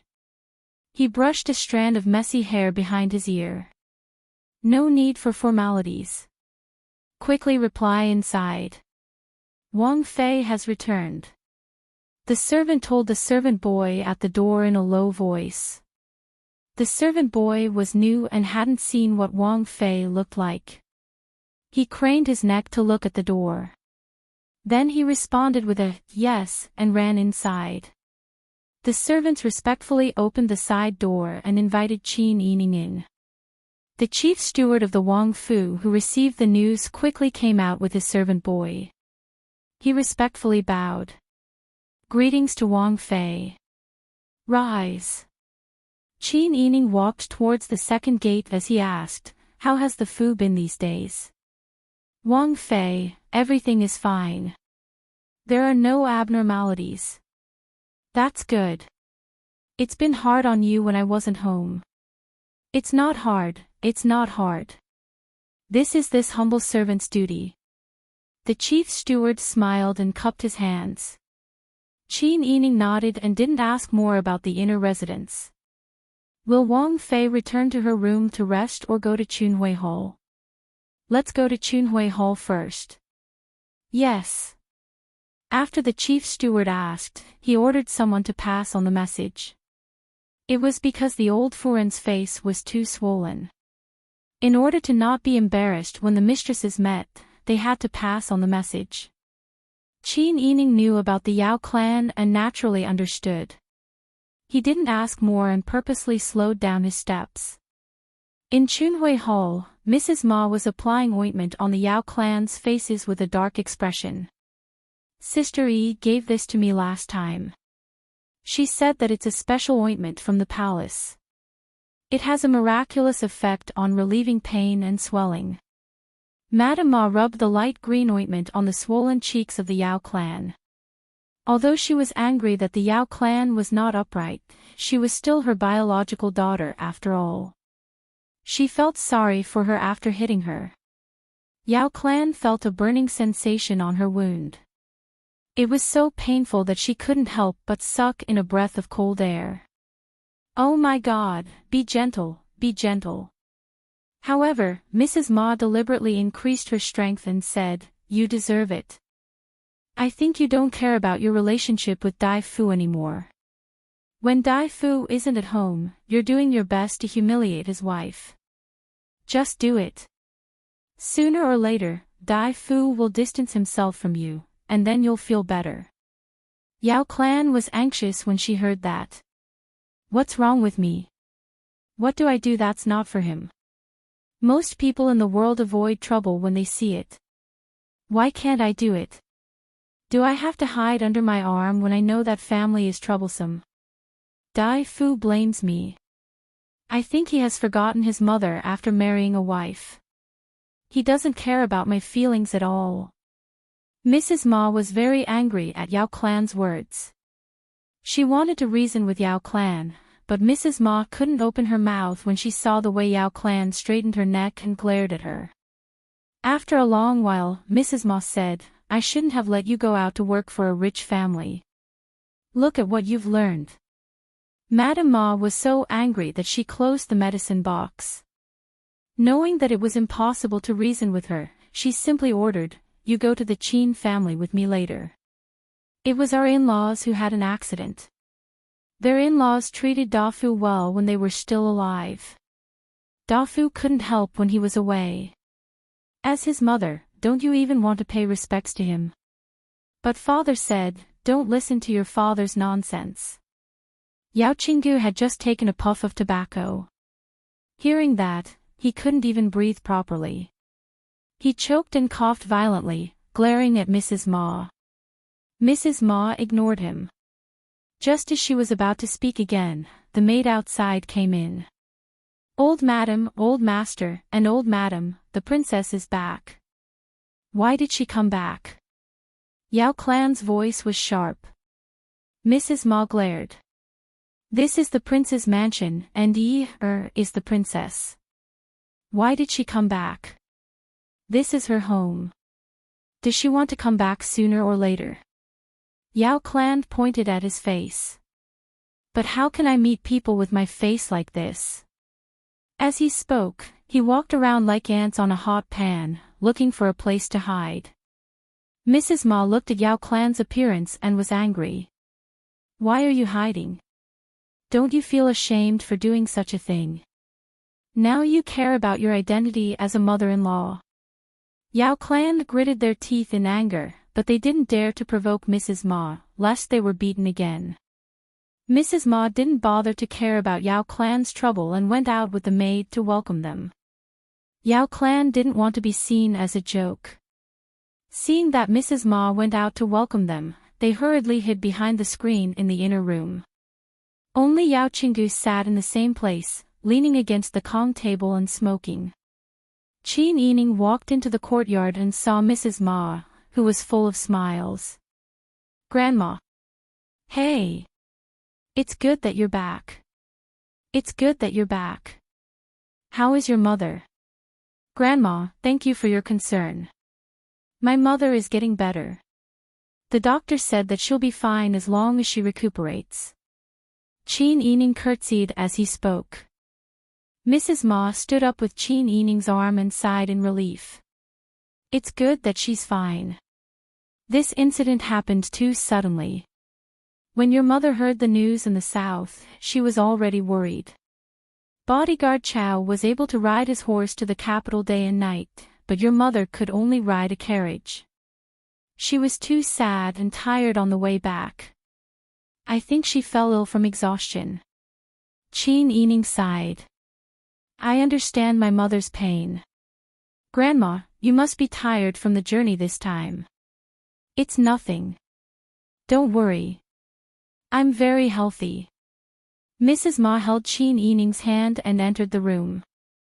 Seeing Yao Qinggu sitting on the edge of the Kong table and smoking, Qin Yining bowed respectfully. Greetings, old master. How have you been these days? Old master looked down, frowned, and took a few puffs of smoke. He said lazily, fortunately, there's nothing wrong in the mansion. I'm still the same. That's good.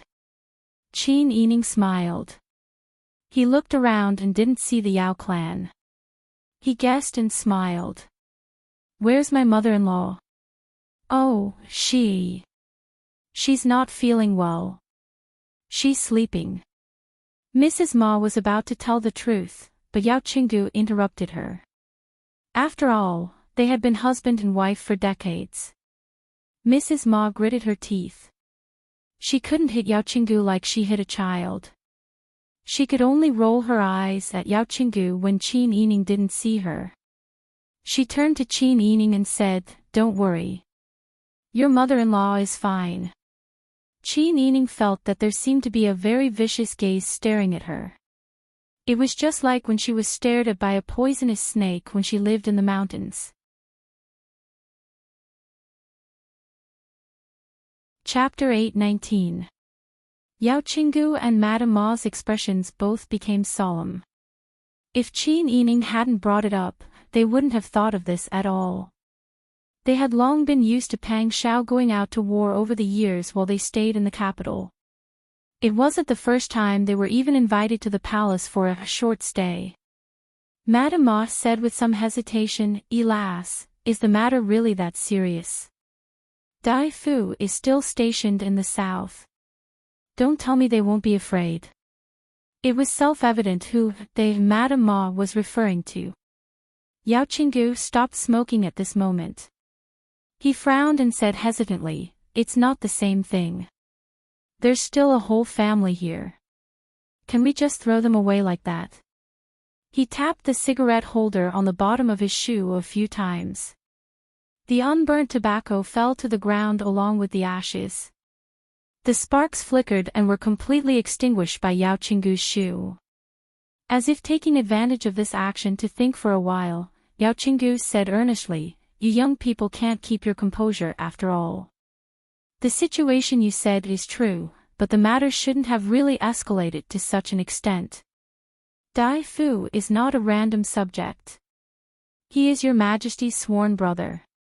The glory and glory of the whole family are tied to his wrist.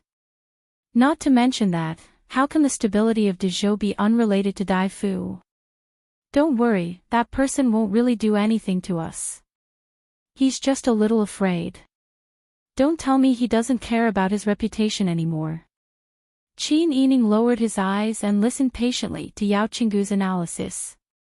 It seemed that he was too well protected and thought too highly of himself. He was a little too optimistic. Old master's words have a certain degree of truth.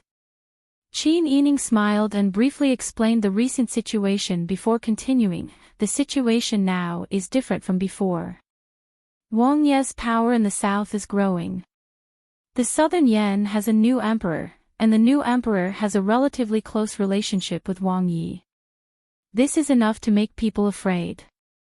Moreover, something happened to my father this time. I'm so troubled in the palace. If I stay here, I'm afraid I'll become a hindrance to Wang Yi in the future. Madame Ma and Yao Qinggu were stunned for a moment. They didn't expect that so many things had happened in a place they didn't know. If Qin Yining hadn't mentioned it, Madame Ma wouldn't have dared to imagine that Qin Yining had such a thing happen to him in the palace. She held Qin Yining's hand and didn't know what to say. If that's the case, the situation's really critical. Yao Qinggu anxiously twiddled his fingers. If it's like what you said, won't we be stopped when we leave the capital? SSSS. That's why we need to leave secretly in batches. Qin Yining said seriously, if old master agrees, I'll immediately arrange for Jinghu Wei to secretly escort us. Fortunately, our family is small and we're a small target. It won't be difficult to sneak out of the city. Yao Qinggu nodded hesitantly and couldn't help but look in the direction of the inner room. Qin Yining also followed Yao Qinggu's gaze and happened to see a figure projected on the ground. If Qin Yining could see it, Madame Ma and Yao Qinggu naturally could see it as well. Madame Ma's embarrassed face immediately turned red. Qin Yining was considerate and didn't ask any more questions. He stood up and said, "Grandmother, this matter shouldn't be delayed. If it's delayed for too long, I'm afraid there will be changes. If you and old master agree, I'll make the arrangements. Once we've all moved to the south and are in Wang Ye's territory, our safety can be guaranteed. We can also ensure that we won't be a burden to Wang Yi."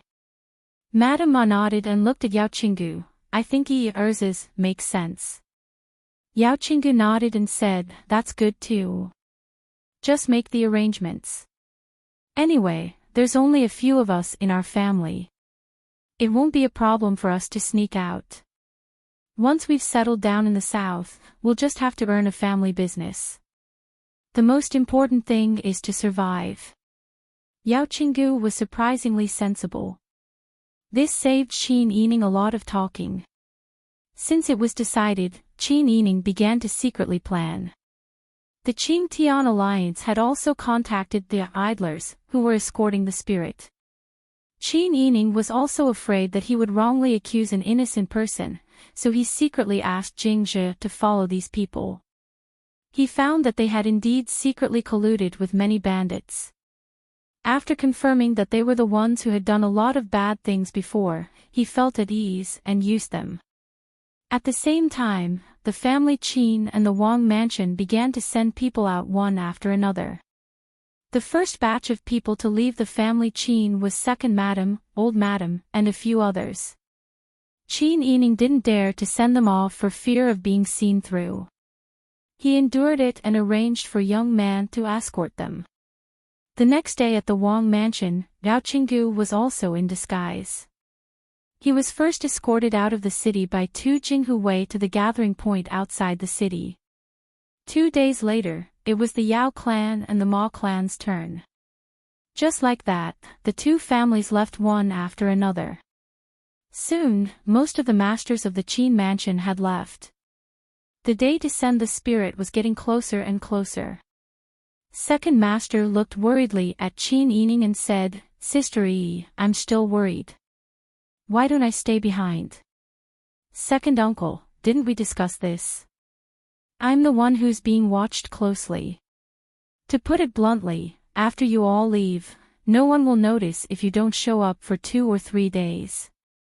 But if I don't show up for half a day, I'll immediately be discovered. I'm the one who can't leave. Qin Yining then looked at Bing Tang, Ji Yun, Xian Yun, Qiu Liu, and Lian Xiaozhou. He said in a low voice, "Don't be stubborn. At this time, you have to listen to my arrangements. You all must leave with second master." Bing Tang shook his head. "Wang Fei, I'll follow you. I know how to make medicine. I can protect myself." "That's right, Wang Fei. I have skills with me. Please let me stay behind to accompany you." Ji Yun's anxious face turned red. The rest of the people were in the same situation. They all wanted to stay behind to accompany Qin Yining. However, Qin Yining said sternly this time, "If you all stay behind, young Master Mu will have to divert his attention to escort you away. Won't that be dangerous? If young Master Mu takes me with him, we can escape wherever we want. We definitely won't be caught." Mu Jinghu also nodded. "I can't bring so many people with me." The few of them revealed a troubled expression. If they didn't leave, they might become a burden in the end. However, they really didn't feel at ease leaving Qin Yining alone. "Wang Fei, the masters of the mansion have all left. If we leave as well, what will happen to them? If we leave, won't everyone in the mansion be the group of people you hired? They're all bandits." Qiu Lu lowered her voice. "Those people are making a fuss. They're crying so much that the roof of the morning hall is about to be overturned. However, I feel that something is wrong. Wang Fei, it's so dangerous for you to stay behind and face them alone." Qin Yining smiled helplessly. "Young Master Mu is here. His martial arts are superb. It won't be a problem for him to escape with me. Moreover, the day after tomorrow is our wedding day. I don't have to bear with them for too long. If you all stay behind, I'll have to divert my attention to make arrangements for you. That's the real problem." He then turned to look at Chao Yuqing, who was dressed in white. She was also a stubborn person. Even when he asked her to help escort the Dowager Duchess, Chao Yuqing refused this time. She wanted to stay behind no matter what. Chao Yuqing calmly looked back at Qin Yining. She pursed her lips and didn't say a word. The few of them fell silent. Second Old Master and the others had to admit that Qin Yining's analysis was correct.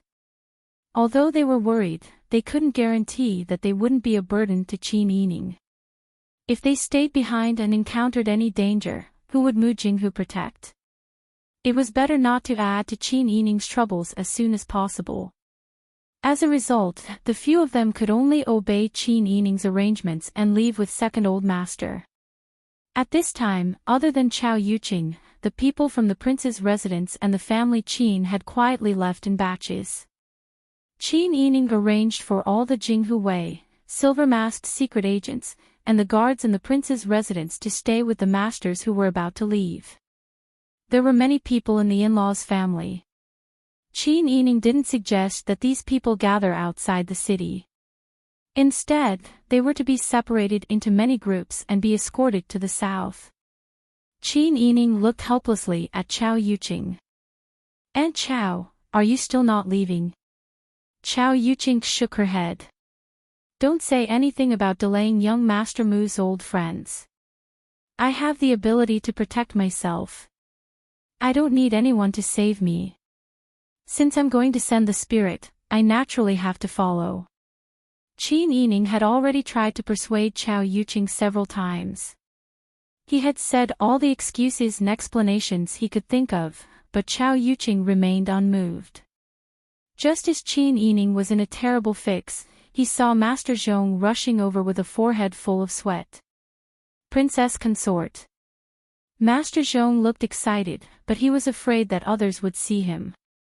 He used a lot of effort to maintain a calm expression, but his eyes were too bright and excited, betraying him.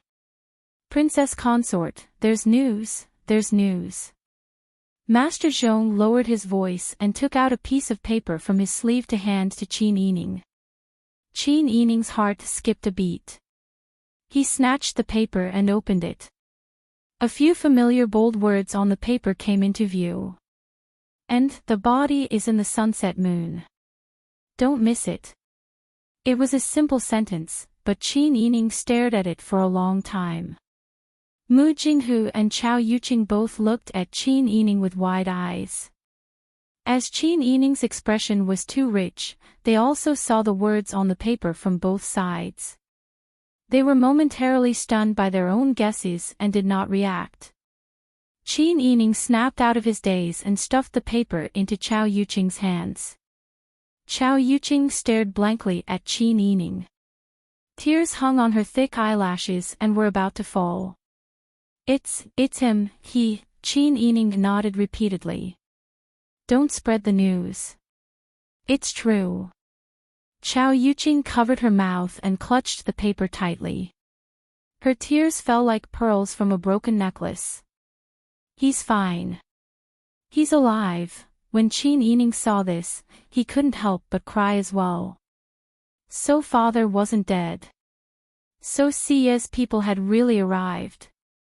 Then, what Li Qitian knew about the disappearance of the provisions, cloth and grain, was it really his father's doing? He suddenly felt that Li Qitian's anger was not in vain. When Qin Yining thought of this, his tears suddenly turned into laughter.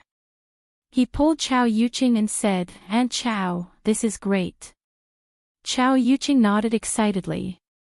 She couldn't say a complete sentence. Even Mu Jinghu and Master Zhong were moved. Chapter 820. Breaking an appointment. After learning that Qin Huaiyuan was still alive, Chao Yuqing's ruthless state of mind suddenly calmed down. Like a red-hot soldering iron that was put into cold water, all her anger was extinguished at once. The sky turned blue, and the world regained its color. Even the smell of burning paper in the air no longer suffocated her. Chao Yuqing's eyes were filled with vigor, making Qin Yining feel that she was full of hope again. "Tell me, what do you need my help with?"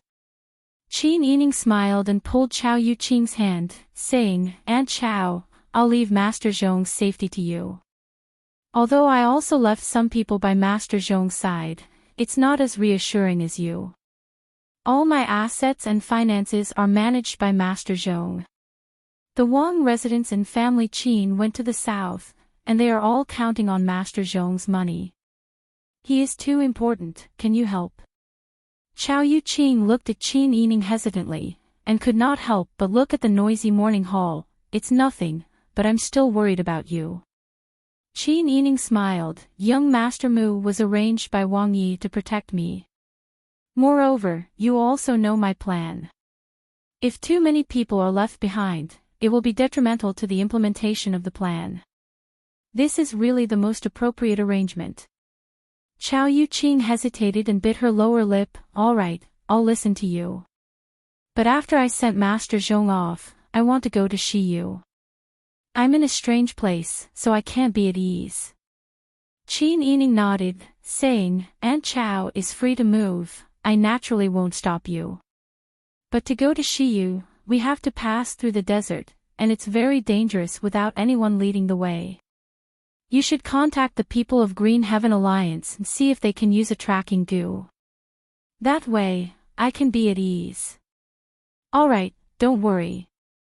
Chao Yuqing smiled through her tears. Qin Yining also smiled and nodded. The depression that had accumulated in her heart for the past few days had finally dissipated. It was as if this good news could erase all the setbacks she had suffered. Chao Yuqing escorted shopkeeper Zhong and left quietly. At this point, apart from Qin Yining and Mu Jinghu, as well as some servants who did not intend to bring them to the south and would return home after they left, the rest of the people in the Qin residence were temporarily hired to keep up appearances.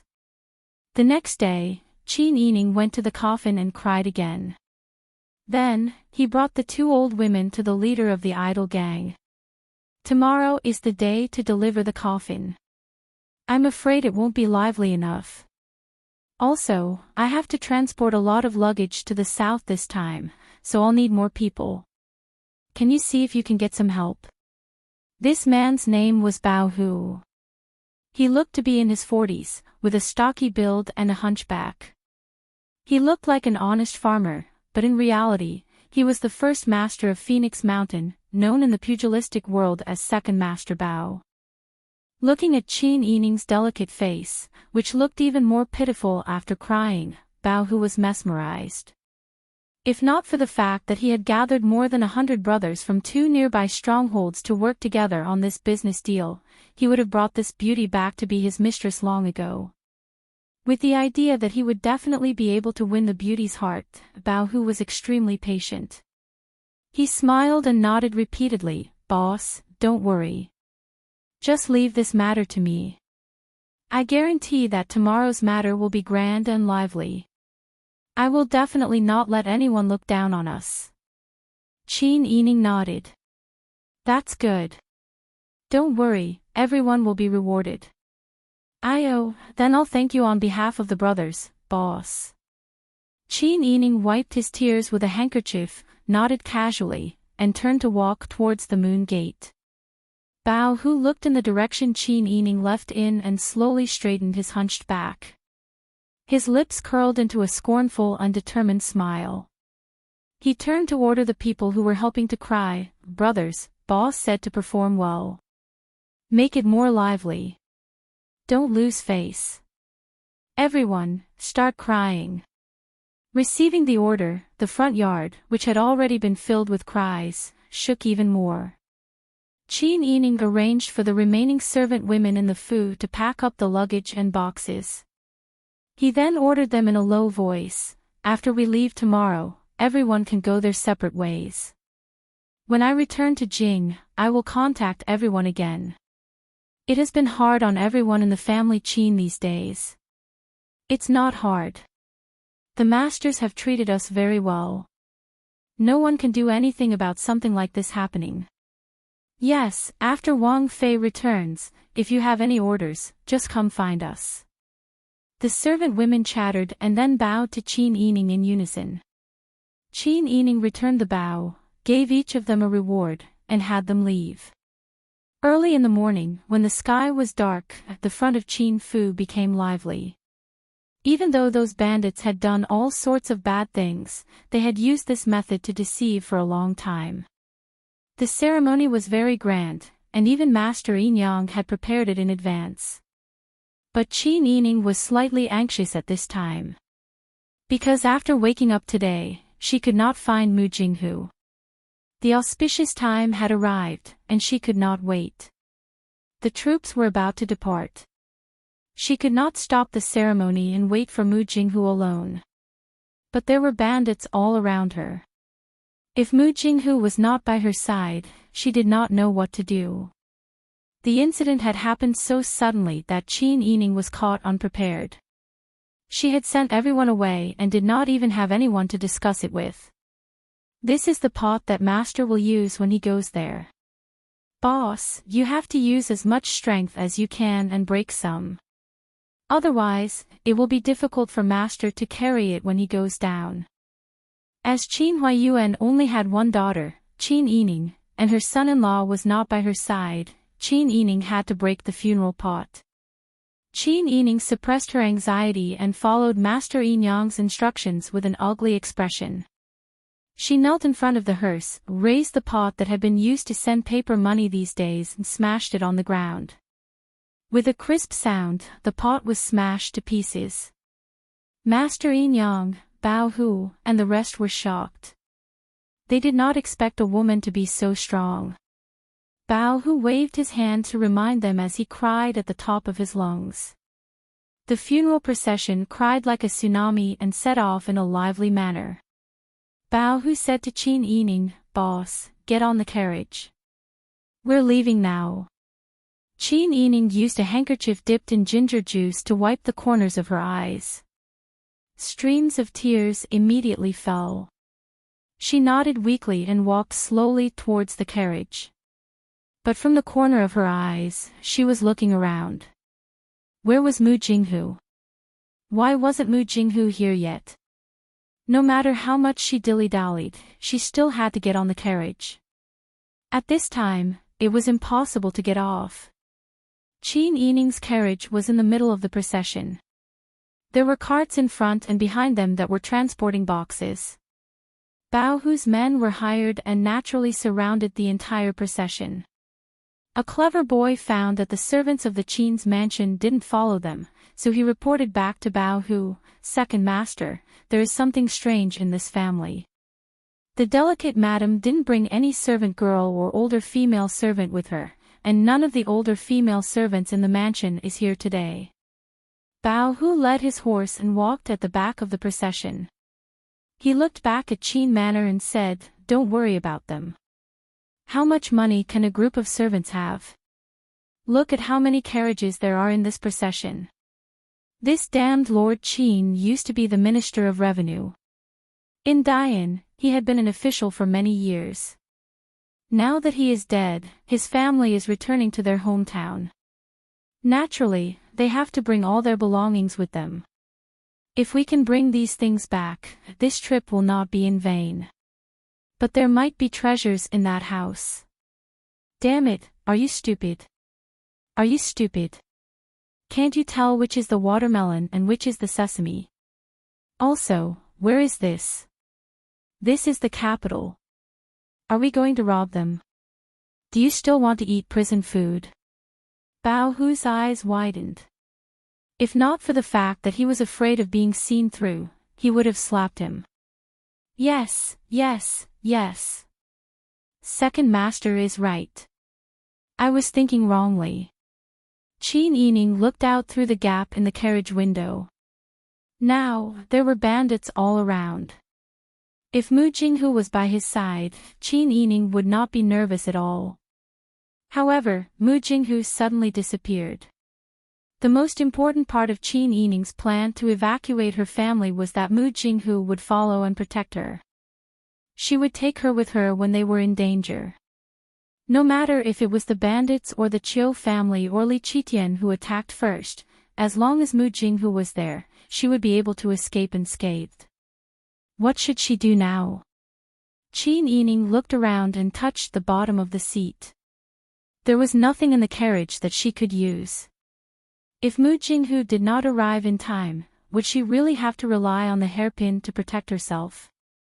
Qin Yining took a few deep breaths and touched the small paper bag that Bing Tang gave her in her sleeve to calm down. It was still crowded outside the carriage. At this time, the funeral procession had not left the city. She thought that these bandits were not crazy and would not attack in the capital. If they wanted to attack, they would have to go further and to a deserted area. On the other hand, if the Qiu family or Li Qitian wanted to kill them, they would definitely choose a place that was far away from the capital. Therefore, she was still safe for now. After taking a few more deep breaths, Qin Yining calmed down completely. She did not know if Mu Jinghu had betrayed Pang Xiao, but now was not the time to find out who was responsible. Her top priority was to think of a way to protect herself. There were more than 100 people delivering the coffins around her. How could she escape before they attacked her? Qin Yining closed her eyes and thought quickly. It was because Qin Yining closed her eyes that she didn't notice that there were several familiar faces among the crowd of onlookers on the way out of the city. Tian Jizi was wearing a dark blue Daoist robe and a round hat. His hands were behind his back and he smiled as he watched the family Qin funeral procession leave. He then said to Mu Jinghu, "Why, are you worried?" "Martial uncle, I am really worried. Why don't you let me escort her back? I will hand her over to Pang Jishi and immediately come back to look for you." "Okay. That works too." Tian Jizi clicked his tongue and said, "When the time comes, buy more paper money for me to burn so that I won't be poor down there." Mu Jinghu choked and couldn't say anything.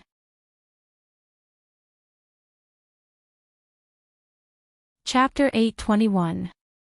Since Tian Jizi said so, what could Mu Jinghu do? At that time, the Grand Master had accepted him and taught him all his martial arts in order to let him protect Tianjizi's safety. If Tianjizi was not so independent, Mu Jinghu would have to call her master. But even if Tianjizi was only his martial uncle now, and he had been waiting for his master who would not appear until God knows when, Tianjizi's safety was still a responsibility that he could not shirk from, unless he betrayed his master. Martial uncle, have you calculated the time of your tribulation? Tianjizi glanced at Mu Jinghu. I can calculate, but I'm not a god. Do you really expect me to be omniscient and omnipotent? If I could really calculate when I would be in trouble, would I still need you to protect me? Mu Jinghu was tongue-tied by Tianjizi for a long time, and could not think of anything to say in response. But Qin Yining's situation was so critical. She trusted him so much, and sent all the people who could protect her away, because she was afraid that they would encounter danger on the way, and these innocent people would die. She even told him in private that if there really was danger, it was more important for him to take her and escape first. He could give up all of his belongings, and he shouldn't put himself in danger just to snatch back some worldly possessions. Pang Xiao trusted him, Qin Yining also trusted him, but he was called away by his martial uncle at the critical moment. If something happened to Qin Yining, how could he explain it to his friends? What's more, Qiu Feishan's family was in such a situation, and now she had made up her mind to cooperate with Pang Xiao. If he offended Pang Xiao here, wouldn't he not only not be of help, but also be a hindrance to Qiu Feishan? Mu Jinghu grabbed his hair in pain. Martial uncle, forget it, you don't have to be troubled. Actually, you can leave immediately, you don't have to care about my life or death. Tianjizi said with a smile, anyway, I've been in danger for a long time, but it's the most dangerous time in the past few days. I've never been afraid of death. If I'm killed, I can go to paradise early. You don't have to worry too much. If you want to protect the Qin clan, you can go now. Tianjizi's words were sarcastic. How could Mu Jinghu not understand? He hadn't forgotten Mu Jinghu's original intention of joining the sect. Forget it. If something really happened to Qin Yining this time, his only way was to atone for his crime with death. Mu Jinghu closed her eyes and said with a straight face, Uncle, when will this tribulation end? How would I know? Even if you want me to observe the stars at night, I'll have to wait until it's dark, right? The divine predictor pointed at the gradually rising sun, humming a little tune as he walked in front. Mu Jinghu could only purse his lips and follow. Only one street away from where Tianjizi and Mu Jinghu were, the crowd gradually dispersed. Yu Qiyan was dressed in a sapphire blue robe, his white hair tied up in a high ponytail. He looked like a downtrodden scholar. He stared blankly at the family Qin funeral procession and sighed after a long time. Gu Shixiang frowned. After several months of bumpy travel, the old man who had served 3 emperors had become even thinner, and his mental state was not very good. Looking at Yu Qiyan's frown, Gu Shixiang's heart was filled with frustration. Wang Yi, do you still have feelings for the family Qin? After all, Lord Qin was my teacher. Yu Qiyan sighed. Besides, the family Qin is in such dire straits because Lord Qin used to be a Dayan, so we can't trust him. Gu Shixiang frowned. Wang Yi, do you really think so? Yu Qiyan frowned and looked at Gu Shixiang. Old Master Gu, what do you think? Gu Shixiang had always known that Yu Qiyan wasn't a clear-cut person. He couldn't make up his mind on many things and had to wait for his decision. In the past, Gu Shixiang would have been proud of Yu Qiyan's dependence on him. But he had been relying on him for too long, especially this time in Nanyan. After Yu Qiyan killed Yu Qishujie, he pushed all the blame to him in front of Pang Xiao. It wasn't the first time Gu Shixiang knew that Yu Qiyan didn't have a brain for politics. But it was fine if he didn't have a brain for politics, but he didn't take responsibility either. This made Gu Shixiang extremely unhappy with Yu Qiyan.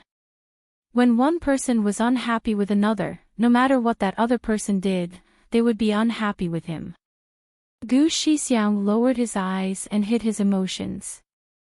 He patiently instructed, the family Qin is in such dire straits, not because Qin Meng used to be a Dayan. Otherwise, he wouldn't have been appointed as the Minister of Rights. The reason why he is being targeted is because the higher-ups are increasingly wary of Prince Zhongshan. Yu Qiyan stopped in his tracks, so you're saying that the Qin clan is in danger now? This person's brain suddenly became bright, but Gu Shixiang wasn't happy at all. The Qin clan's safety has nothing to do with Wang Yi now. Even if Pang Zhishi dies, the Qin clan's future doesn't fall on Wang Ye's shoulders. This time, Wang Yi came all the way back to the capital from Nanyan. It's still unknown whether your majesty will put him in an important position, but the great country in the south will definitely be lost.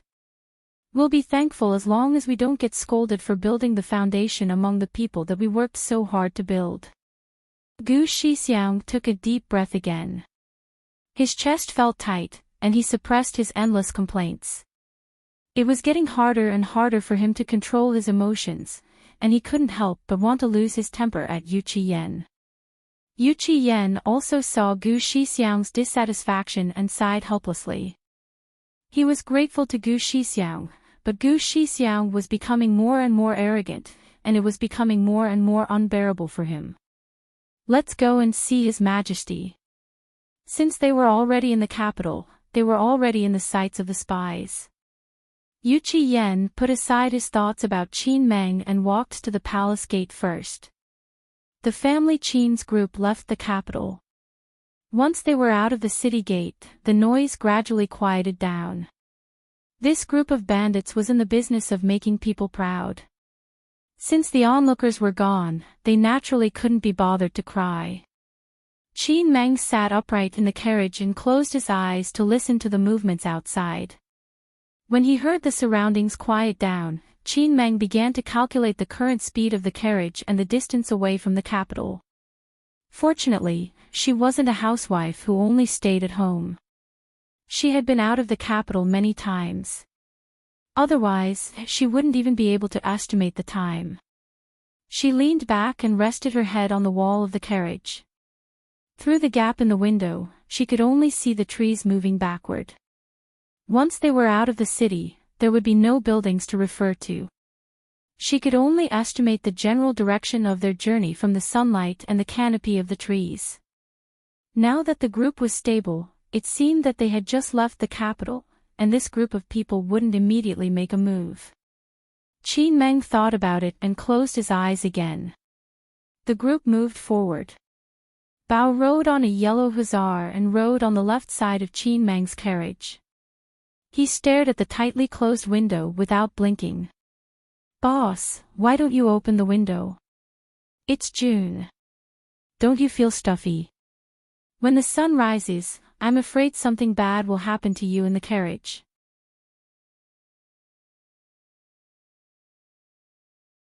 Chapter 822. Bao Hu glared and harshly reprimanded his subordinates. "All of you, shut up. A bunch of uncouth people, you don't have any insight. I'm talking to the boss, why are you interrupting? The boss is a refined person, don't disturb him." Everyone was trying hard not to laugh. They had seen Bao Hu drink big bowls of wine, eat big mouthfuls of meat, and kill people without batting an eyelid. Now, he was unexpectedly so considerate towards a young lady. It seemed like heroes have a weakness for beauties. This time, he wanted both the beauty and the money. The people looked at each other and didn't dare to make any more jokes. But they understood Bao Hu very well. They had played with countless women, but they had never seen one as beautiful as the one in the carriage. Even a drop of tear could make a person's bones go soft. If she was willing to have a night with him, wouldn't she be willing to pluck the moon if he wanted the stars? No wonder Bao Hu was so gentle, as if he was a different person. Even though these people had quieted down, Qin Yining could still feel that these people's attention was focused on her. She was a person who was very sensitive to other people's malice. Otherwise, she wouldn't have been able to survive in the mountains. Qin Yining knew what these people were thinking of her and what they were planning. Even though she was anxious and afraid, she also knew that at this point, there was no use being anxious or afraid. Only by calming herself down could she accurately judge the timing and not harm herself. Qin Yining didn't speak. Outside the carriage, Bao Hu didn't care and was still attentive. "Boss, are you bored? After all, you don't have anyone to accompany you for a long time. Are you hungry? Did you eat enough for breakfast? Are you thirsty? I even brought water here." Qin Yining closed her eyes. When she opened them again, she forced herself to calm down. "Many thanks, but I don't need it right now." Hearing the beauty give him a response, Bao Hu was overjoyed and proudly rubbed his head. He was born with great strength. The dozen or so women who served him in the residence were so mesmerized by him that they couldn't move. It seemed that this Wang Fei's husband was always outside and had been alone for a long time. He must be very lonely. When Bao Hu thought this, all the blood in his body rushed to the lower half of his body. Looking at the color of the sky and their current position, Bao Hu had to suppress his thoughts. No hurry, no hurry. In any case, he would be able to do it tonight. By then, he would be far away from the capital. Wouldn't it be easy to capture a young lady? Later in the stronghold, he could enjoy himself however he wanted. There was still a long way to go. Bao Hu was immensely proud of himself.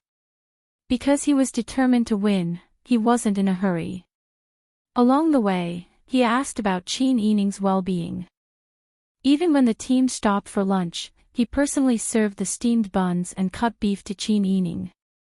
Qin Yining had no choice but to open the car door. She lowered her eyes and took in the food that Bao Hu brought over.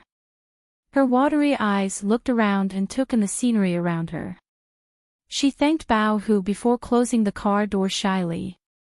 Bao Hu's subordinates, who were standing guard around the carriage, were stunned. They stared blankly in the direction of the carriage, forgetting to chew on the steamed buns and smoked meat. Bao Hu's blood was boiling as he ran his thick, fan-like hand through his hair. "Look, what are you looking at? Let's eat. Let's continue on our way after eating." One of the youngsters muttered softly, "Let's hurry up so that we can hug the beauty." Bao Hu's ears were sharp, so he wasn't angry when he heard it. He laughed and kicked the youngster's leg. "You talk too much." The people around them all burst into laughter. Qin Yining sat in the carriage. She didn't dare to touch the food and water that Bao Hu brought over. If there was poison in it, wouldn't that make it easy for him to do whatever he wanted? Qin Yining pursed her dry lips. She broke off some of the steamed buns and took away a few pieces of meat. She wrapped them in a handkerchief and hid them in a corner under her seat. Along the way, Bao Hu had been talking to her and trying to get close to her. He definitely had other intentions towards her. When it came to giving food and water, there was a need to take it. If she didn't take it, she could still ask about her well-being. Since she wanted to let down their guard, she had to do it properly. As Qin Yining expected, not long after, Bao Hu stood in front of the carriage and said, "Boss, are you done eating?" Qin Yining softly said, "I'm done eating." Bao Hu didn't ask and directly opened the carriage door. When he saw that she had eaten half of the steamed buns and a few pieces of meat, he felt inexplicably happy. He couldn't help but ask with concern, "Why did you eat so little?" No wonder her waist was so thin that he could wrap his hands around it. A beauty was a beauty. Perhaps she even liked to eat dew. Bao Hu chuckled. He didn't wait for Qin Yining to reply and said, "If boss feels full, you can reward me with this food." Actually, this was an extremely improper suggestion. What kind of person would be so intimate as to eat the same steamed bun? This was also Bao Hu's way of sounding her out. Qin Yining wanted to let down their guard and find an opportunity to escape. Naturally, she wouldn't make them guard against her. She shyly lowered her eyes and nodded silently. She seemed to feel that it was inappropriate and said, "I can't waste the food that I haven't eaten." "Yes, yes, yes. Don't waste it." Bao Hu grabbed a piece of meat in front of Qin Yining and then opened his mouth wide to bite it. He was still watching Qin Yining's reaction from the corner of his eyes. Qin Yining was extremely disgusted, but she didn't show it. She only shyly lowered her eyes. Bao Hu happily walked away with the steamed bun and meat. Qin Yining then closed the carriage door. Once the door was closed, her face instantly darkened. These bandits had done all kinds of evil. It seemed that raping and pillaging was a common occurrence. At this moment, Qin Yining really hoped that Li Qitian and the Qiu family would quickly arrange for a group of people to rob them and catch all of these bandits in one fell swoop. Even if they were killed by those people, it would be better than falling into the hands of these bandits and letting them succeed. After lunch, the group set off again. Qin Yining was still obediently staying in the carriage. She silently observed the outside through the slit in the window. She was highly alert and constantly paid attention to the changes in her surroundings. When evening came, Bao Hu urged his horse closer to the carriage. He smiled and said, "Boss, I just sent someone to scout ahead. After walking for about 2 hours, we'll see a place with the back of the forest facing the river. It's the most suitable place to set up camp. Let's rest here tonight." Qin Yining's voice could be heard through the walls of the carriage. "I'll follow your arrangements." "Okay." Bao Hu nodded excitedly. He excitedly turned around and instructed his men, "Hurry up, hurry up. When we reach the flat ground by the river, we'll stop and set up camp. We'll start a fire and prepare a meal." "Got it." The men below replied loudly. Qin Yining tightened her grip on the small paper bag hidden in her sleeve. This was a self-defense medicine that Bing Tang gave her. It was colorless and odorless, and it would dissolve upon contact with water. It wouldn't be discovered by experienced people like the knockout drug. If it was used as a medicinal powder and scattered in the air, it would naturally be effective. However, Qin Yining was afraid that she would fall for it. Furthermore, there were more than 100 bandits around her. What was the point of scattering the powder if it could only knock out a few of them? Qin Yining pursed her lips. She quickly sketched out many possible solutions in her mind. At the same time, she observed the environment outside the carriage and thought of possible escape routes. Not long after, the group arrived at the location Bao Hu had told them about. The carriage slowly came to a stop. Bao Hu jumped off his horse and walked to the side of the carriage excitedly. He smiled and said, "Boss, let's get off the carriage. We'll be resting here for today." Bao Hu looked at the carriage excitedly and expectantly. After waiting for a while, he saw the carriage door open. A delicate woman in a white dress bent over and poked her head out. He couldn't help but reach out to help her, but the beauty shyly avoided him. TSK. She was actually so shy. However, even if she was shy, she still had to do what she had to do. Could she escape from his grasp? Bao Hu wasn't in a hurry to get close to Qin Yining. He also didn't take the initiative to make physical contact with her. He didn't want the beauty to be disgusted. The group of bandits watched as Bao Hu circled around Qin Yining's carriage as if they were watching a play. At this moment, when they saw Bao Hu circling around her attentively after she got off the carriage, all of them had evil smiles on their faces and winked at each other. However, they were all very efficient in their work. Some went to the nearby forest to pick up firewood, some went to the river to fetch water, some led the livestock to graze, and some set up simple tents. Qin Yining looked at the surrounding scenery and pretended to admire it. In fact, she was going through the escape plan she had come up with on the carriage. It wouldn't be easy for her to swim away. The river was turbulent. Although she knew how to swim, she wasn't proficient in it.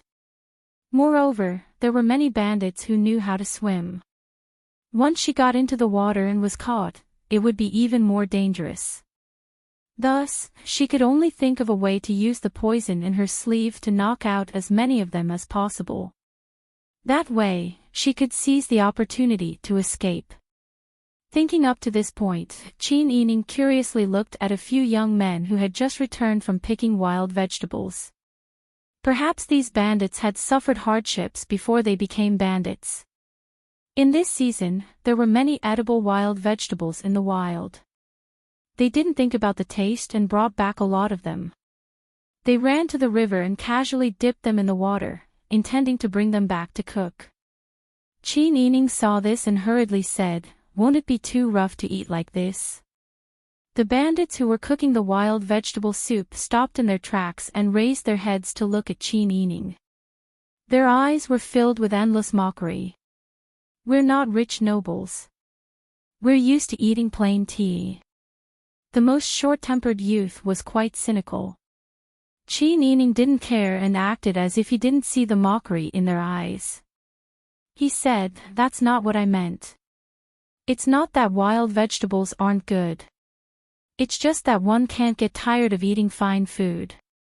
If you can make it better, why would you make it so difficult for yourself?"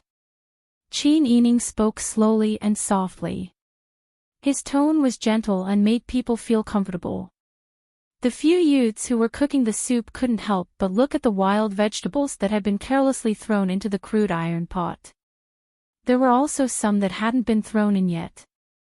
Bao Hu wanted to curry favor with Qin Yining and hurriedly said, "Boss, you're right. We're all a bunch of rough and uncouth people. How can we be as meticulous as you? Look, how should we eat these? We still have some cooked meat left. Brothers, we can also catch some wild rabbits and pheasants. We can also catch some fish from the river. We must let boss eat well."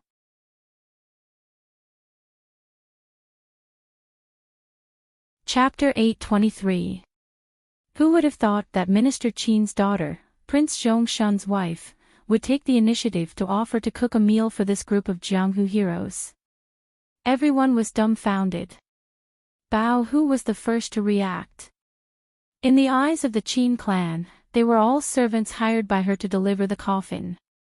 What kind of master would take the initiative to cook for her servants? Moreover, after leaving the capital, Bao Hu felt that something was amiss. Even if the family had declined and no one delivered coffins, it shouldn't be possible for them to only have Lord Qin's only daughter, right? Could it be that they didn't even have a servant or a martial arts master? If it weren't for the fact that Qin Yining was just a delicate woman who couldn't cause any trouble, Bao Hu would have already made the first move. There's no need for that. Bao Hu smiled and said, "We're all rough people who are used to digging for food in the fields.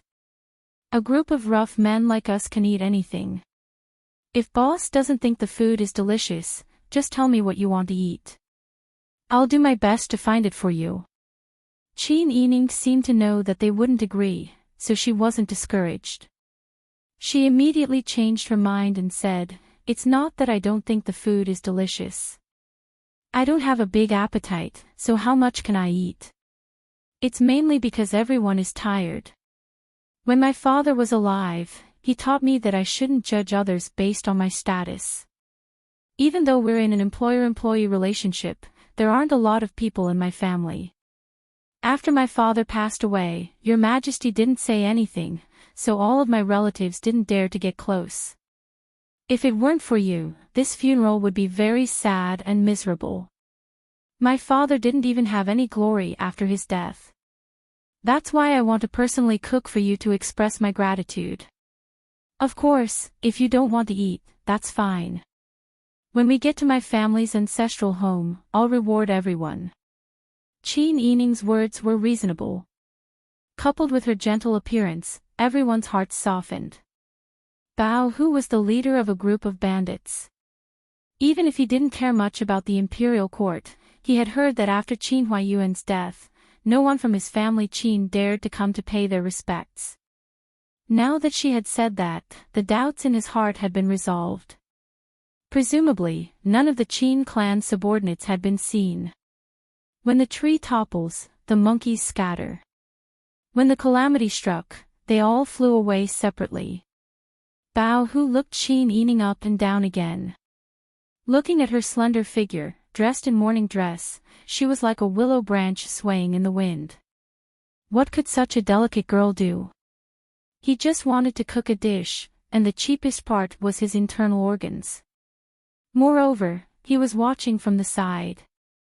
The water was carried by his people and the vegetables were found by his people. What could she do?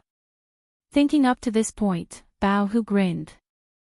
Boss is a kind and honest person. Lord Qin's reputation among the commoners was also very good.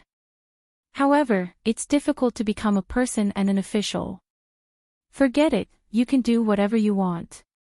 Since you said you want to cook, then let's cook. He had a doting look on his face.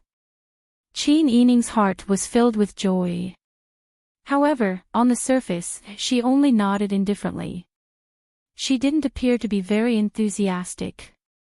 Bao Hu had the people who were cooking the wild vegetable soup moved to the side. Some of them were too slow and even got kicked in the butt. Qin Yining saw Bao Hu's eagerness. She didn't express any disgust or any other emotions. She controlled her attitude perfectly so that Bao Hu wouldn't immediately make a move on her. However, she also gave Bao Hu some hope so that he wouldn't fly into a rage out of humiliation. She was only giving him some hope to keep him in suspense. Qin Yining began to pick the wild vegetables. Some of the soil on the vegetables hadn't been washed clean, so she had someone prepare water to clean them again. Bao Hu crossed his arms and watched Qin Yining wash the vegetables. He even asked someone to find a small knife to cut the vegetables. No matter how he looked at her, he felt that she was pleasing to the eye. He secretly thought that even though this beauty was just cooking, she was still able to make people's hearts go wild. If she could be like this in the village, it would be great to look at her as if she was a painting. With that thought in mind, Bao Hu made up his mind to help Qin Yining. Qin Yining didn't hesitate to order him around. He had Bao Hu retrieve a freshly hunted wild rabbit to clean up and then had Bao Hu cut the meat. When the surrounding people who were cooking saw that Bao Hu and Qin Yining were actually working together, they tactfully moved away even though they didn't want to miss the chance to look at the beauty. After all, Bao Hu had already accumulated a lot of power. Who would dare to provoke him? Not long after, the entire campsite of more than 100 people was lit up with smoke. The mountain bandits gathered in groups of 3 to 5 and sat around a small pot to eat. Only Qin Yining was in the center of the campsite, where Bao Hu was. The other mountain bandits all hid far away to avoid spoiling the situation. "Boss, what do you think about this?" Bao Hu chuckled. The way he looked at Qin Yining was like a starving beast that had seen its prey. He was even more determined to get it. Qin Yining nodded.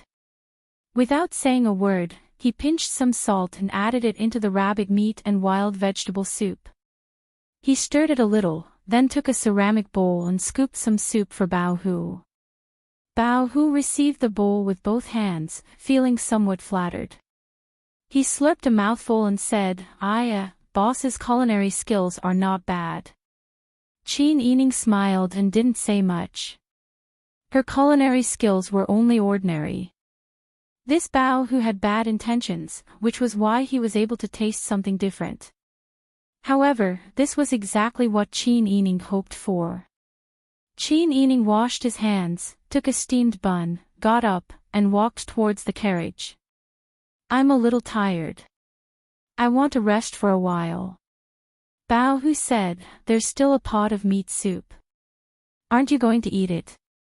"I don't have much of an appetite. I'll just eat some dried food." Qin Yining walked towards the carriage. Bao Hu looked at Qin Yining's slender back. She was dressed in white. Her long hair was tied up in a simple bun, revealing her slender and fair neck. The curve of her neck and shoulders was exceptionally beautiful. There were also white silk flowers in her hair. Perhaps she was too sad to eat because she had lost her family. Bao Hu took a bite of the steamed bun as he drank the soup. The brothers around him came over and whispered, "Second master, how is it? Is that woman interested in you?" Someone scooped the soup and distributed it to the people around him. Bao Hu drank another big mouthful of soup and took a bite of the steamed bun. He said in a muffled voice, "Get lost, you bunch of brats. Why are you so nosy?" Everyone laughed and drank the soup while praising in an exaggerated manner, "This soup is not bad.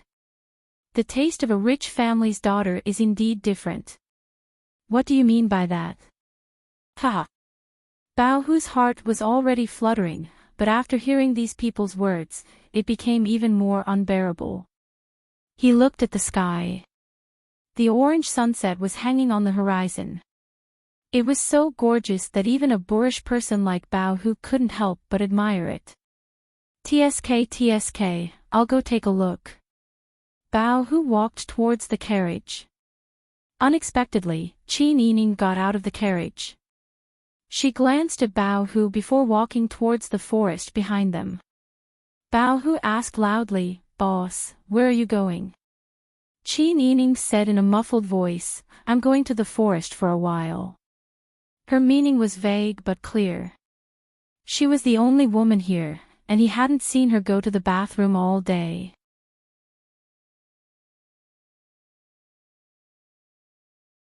Chapter 8:24. Bao Hu became bolder and bolder. He did not shy away from the topic and was about to get closer to her.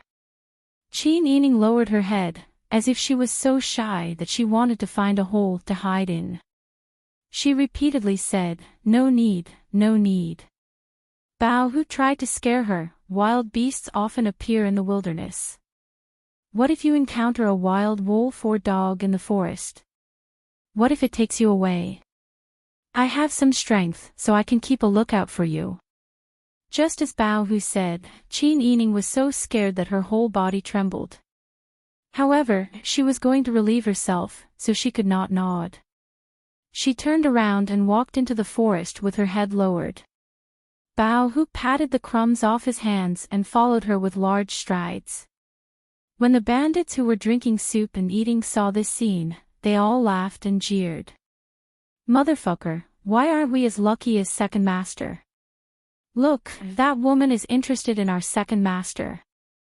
Her husband is always outside, so it's normal for her to be lonely. You didn't see how those girls in the brothel looked as if they were starving when they saw us. Their eyes were green. Su Chu Tu, you really know how to brag. The last time you asked the peach blossoms to come out and look at us, we didn't see them. Ha! That woman chased me away because I didn't bring enough money. You can try if you don't have enough money. When I go, the woman will give me money instead." Ha ha ha. The group of people joked around. Bao Hu was in a daze as he listened, but his heart was set on fire. Seeing Qin Yining walk into the forest, Bao Hu quickened his pace. In any case, they were in the middle of nowhere. Once he slept with this young lady, he would be able to take all the gold, silver, and treasures from the carriages outside. Then, he would be able to complete the transaction. He wasn't picky. Why not just do it here? The forest was even more interesting. Thinking of this, Bao Hu rushed forward and hugged Qin Yining's waist. He then used his sour mouth to nibble on Qin Yining's face. "Ah!" Qin Yining exclaimed. As Bao Hu went forward to kiss her, Qin Yining tried her best to avoid and struggle. Bao Hu was not annoyed. Instead, he found it even more interesting. He kept muttering, "Good wife, since you've submitted to Big Brother will treat you well." Big brother will definitely serve you well. Good wife, come and call big brother. In the distant campsite, they could faintly hear the movements coming from the forest. They could even see Bao Hu dragging someone into the depths of the forest. The group of bandits roared with laughter. Second master can't hold it in anymore. A large group of people laughed. There were also those who were not familiar with Bao Hu, or those whom Bao Hu did not usually talk to, who were temporarily recruited from other villages to do business with. They all gathered together in a distance and discussed in low voices. They were full of dirty jokes, and their hearts were filled with envy. In the forest, Qin Yining was struggling as he ran. He brought her deeper and deeper into the forest. Her long hair was messed up and her clothes were messed up. Bao Hu's smelly mouth kissed her body. His big hand pulled her skirt and pressed her against the tree. Qin Yining was really flustered. Did he give her the wrong medicinal powder from Bingtang? If not, why didn't she see any effect after eating a bowl of soup? However, at this moment, his movements suddenly slowed down. His eyelids became heavy, and his hands and feet were no longer listening to him.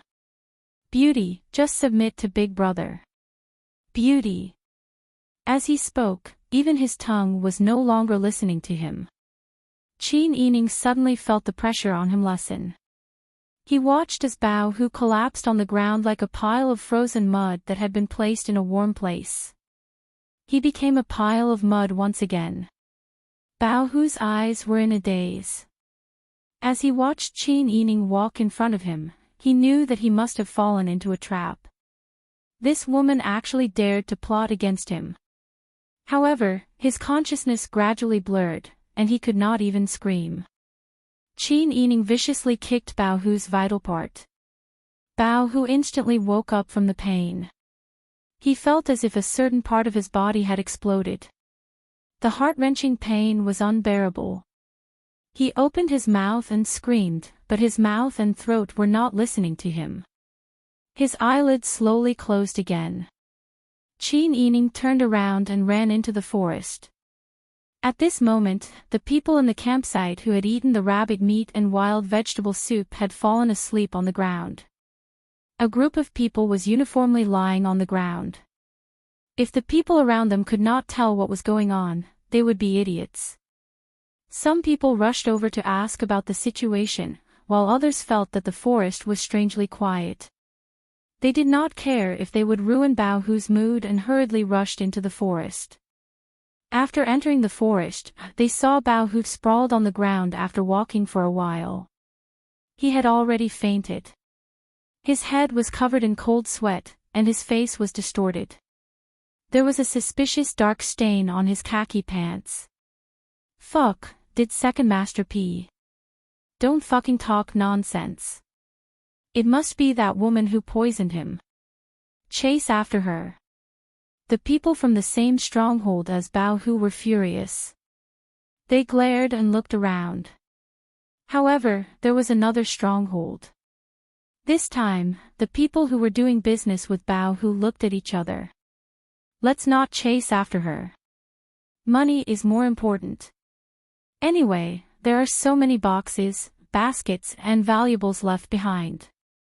How long can a woman live in the wilderness?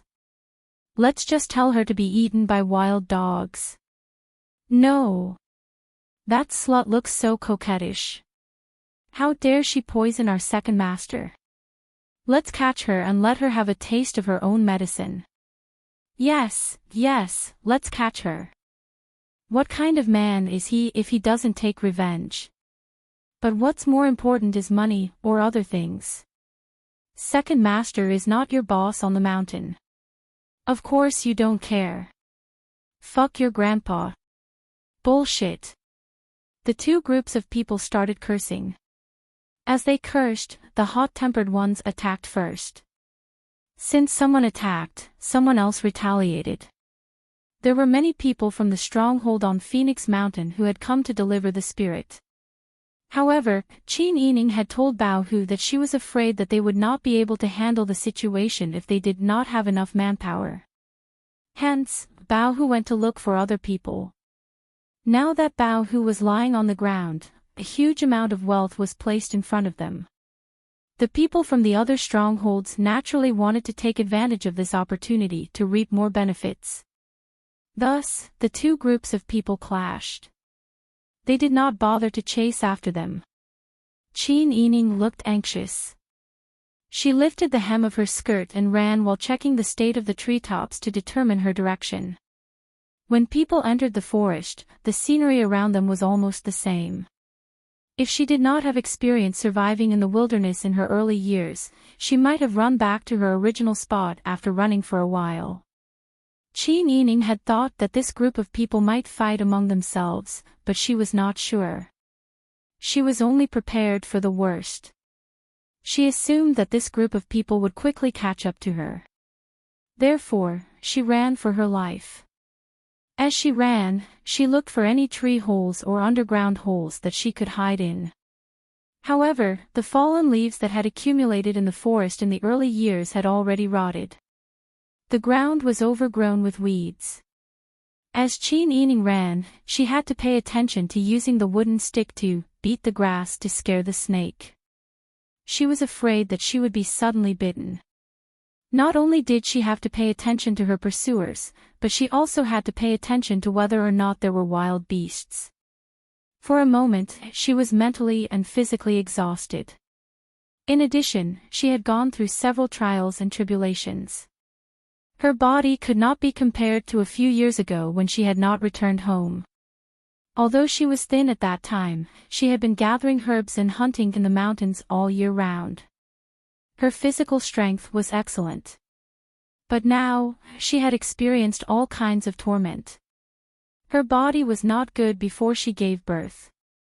She had been tormented during her pregnancy, and she had gone through so much after giving birth. She had been tortured by the Empress Dowager in the palace and then locked up. After leaving the palace, she had to go through the funeral in her fu. Before she received the news from Qin Huayuan, Qin Yining had been heartbroken. Her body had been ravaged beyond recognition. Therefore, after running for a while, Qin Yining gradually felt exhausted. She could not breathe. In order to guard against the bandits, she insisted on not touching their food or water. She did not drink a single drop of water the entire day. At this time, her ears were buzzing. Her vision was dark and she could see stars spinning in front of her eyes. Right at this time, a noise came from the forest behind her. The sound of chaotic footsteps and shouts was getting closer and closer. I think I saw a white shadow. Over there. Chase. Catch her. Qin Yining's heart skipped a beat. She knew that someone had caught up with her. She gritted her teeth and continued running. However, physical strength was not something that could be obtained just by persevering. She felt more and more exhausted. The shouts and shouts behind her were getting closer and closer. Qin Yining's face was covered in sweat. Her dress had been torn several times by tree branches. Even her calves had been scratched several times.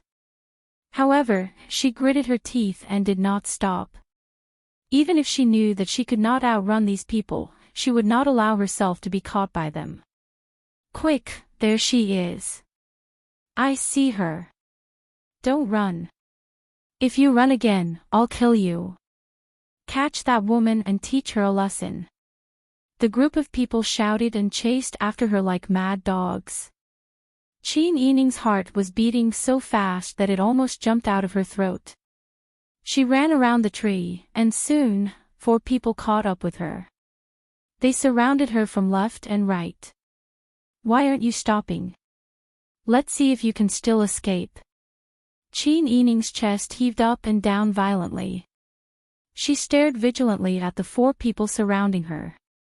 She heard the sound of hurried footsteps. She guessed that more people were coming after her. Seeing stars, she did not want to give up. However, some things could not be done just by clenching her teeth. She retreated step by step until her back was against a tree. She slowly raised her hand that was holding the hairpin. "Don't come over. I'll kill whoever comes over." When the people heard this, they laughed mockingly. "Kill? You won't even be able to kill a chicken." The person in front of her pounced on her. Qin Yining gritted her teeth. She wanted to dodge, but there were people on both sides of her. If not for the tree behind her, she would have been caught by them. There was no way to avoid them. Qin Yining cursed angrily in her heart. She waved the hairpin fiercely and stabbed it into the person's eyes. Right at this moment, a sharp whistling sound pierced through the air. Before Qin Yining's hairpin could pierce into that person fell to the ground with a plop. A section of the arrow's tail pierced his back and blood gushed out like a fountain. At the same time, there were a few more whoosh sounds. The people around Qin Yining cursed and screamed. They tried to dodge, but it was useless. One by one, they were shot dead on the spot. A few of them saw that the situation was not good and quickly hid behind trees. Some of them were smart enough to grab Qin Yining as a hostage. However, Qin Yining's body seemed to be protected by an invisible barrier. As soon as she stuck her head out, she was shot by an arrow. She fell to the ground and screamed. Qin Yining leaned against the tree weakly. It was still dark in front of her, and the chaotic light spots were still spinning in front of her. She couldn't see clearly who the group of people were. She still held the hairpin in her hand tightly, and stared at the front with her eyes vigilantly. She did not have time to react until the other party's footsteps were right in front of her. A pair of long arms pulled her into an embrace and pressed her against a familiar chest.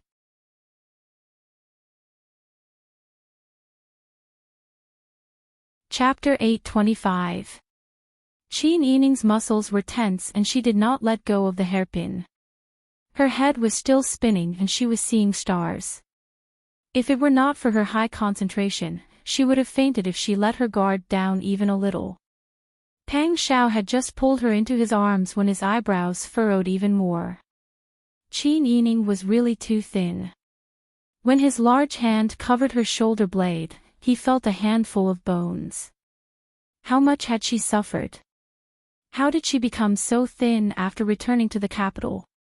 In the past, when she was in his arms, she would melt into a puddle of spring water as long as he spoke gently to her. But now, she was like a frightened little beast. Her entire body was as tense as a rock and it was as if the slightest provocation would cause her to go completely berserk. "Sister Yi, look at me." Pang Xiao held her even more slender waist with one hand and lifted her chin with the other. He bent over and moved closer to her, bringing his handsome face close to hers. "Relax. Look, I'm here to pick you up. No one wants to harm you anymore." Qin Yining's entire body was trembling. Perhaps it was because she had been standing quietly for a while, but she had recovered some of her strength and the dizziness had finally dissipated. Surrounded by a familiar aura, she instinctively felt safe and her entire body gradually relaxed. The person in front of her was real. It was really Pang Zhishi. She was not hallucinating at the critical moment. Qin Yining raised her hand to touch Pang Zhao's face, but she realized that she was still holding on to the hairpin. The sharp end of the hairpin was facing upwards and almost poked Pang Zhao's cheek. She was so shocked that she loosened her grip and the hairpin fell from her fingertips to the ground. "Zhishi, you're here." "It's me. It's me." Pang Zhao's heart ached as he rubbed the deep mark left by the hairpin on her palm. He hugged her tightly again. "Sister Yi, it's all my fault. I came late and made you suffer so much." Qin Yining shook her head, but she could not control her tears. They streamed down her face and soon soaked Pang Zhao's lapel. Qin Yining was very surprised. She pushed Pang Xiao away and raised her sleeve to wipe her tears, but her tears did not listen to her and kept falling. "What's wrong with me? What's there to cry about?" Pang Xiao looked down. Qin Yining's tearful face was reflected in his almond-shaped eyes. His heart ached so much that it felt like it was about to burst. My sister Yi has suffered so much. She has been wronged since we came back to the capital. It's all my fault that you have to suffer with me.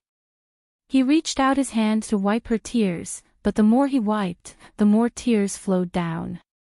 At this time, Huzi and several Jinghu Wei men had tied up the bandits who had chased after Qin Yining.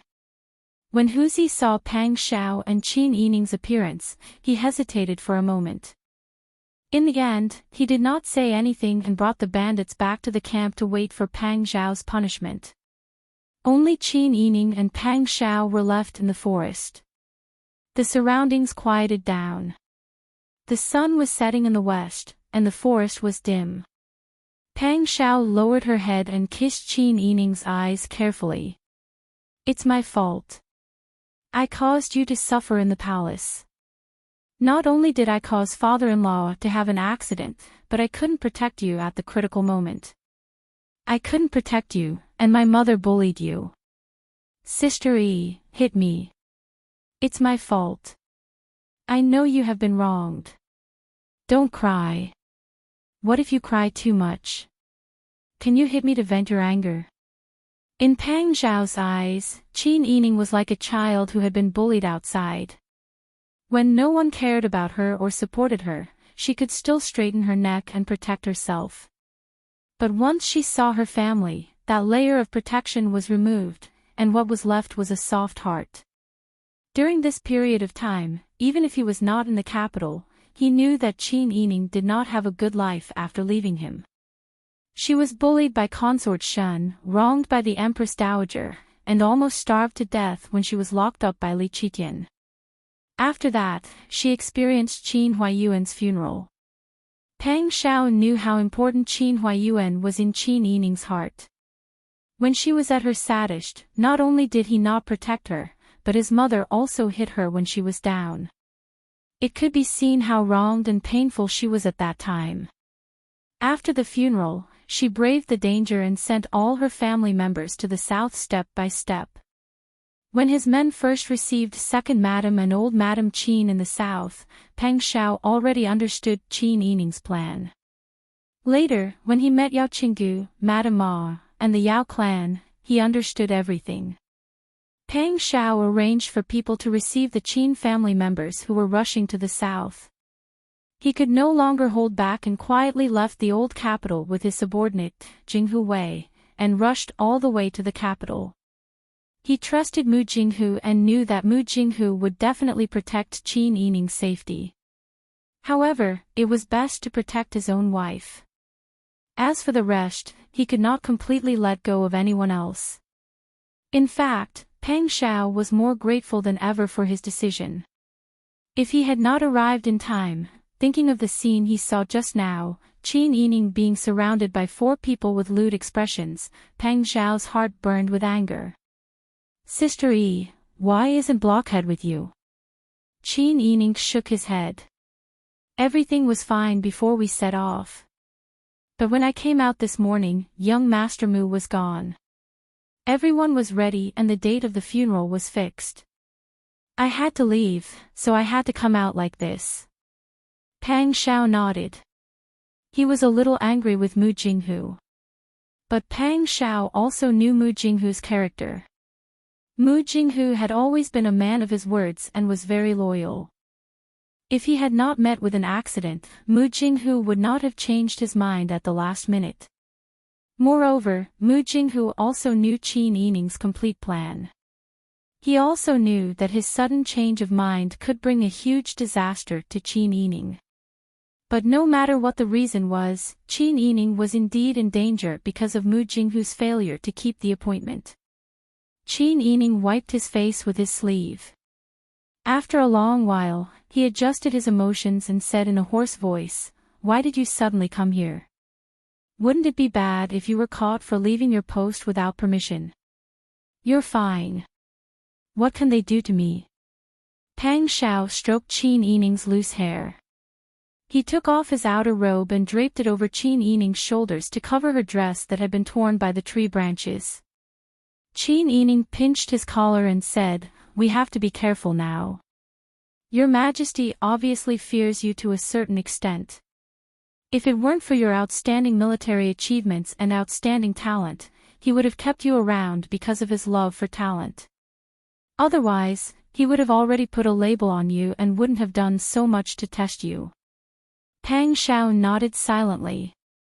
Before he came, he had already discussed this matter with Xiaoyu and Su Weiji. The two outstanding strategists also thought the same as Qin Yining. They felt that Li Qitian's actions were actually to test Pang Xiao's loyalty. Qin Yining held Pang Xiao's hand and walked towards the camp after identifying the direction. "Did Mr. Xia and Mr. Su agree to let you come out this time?"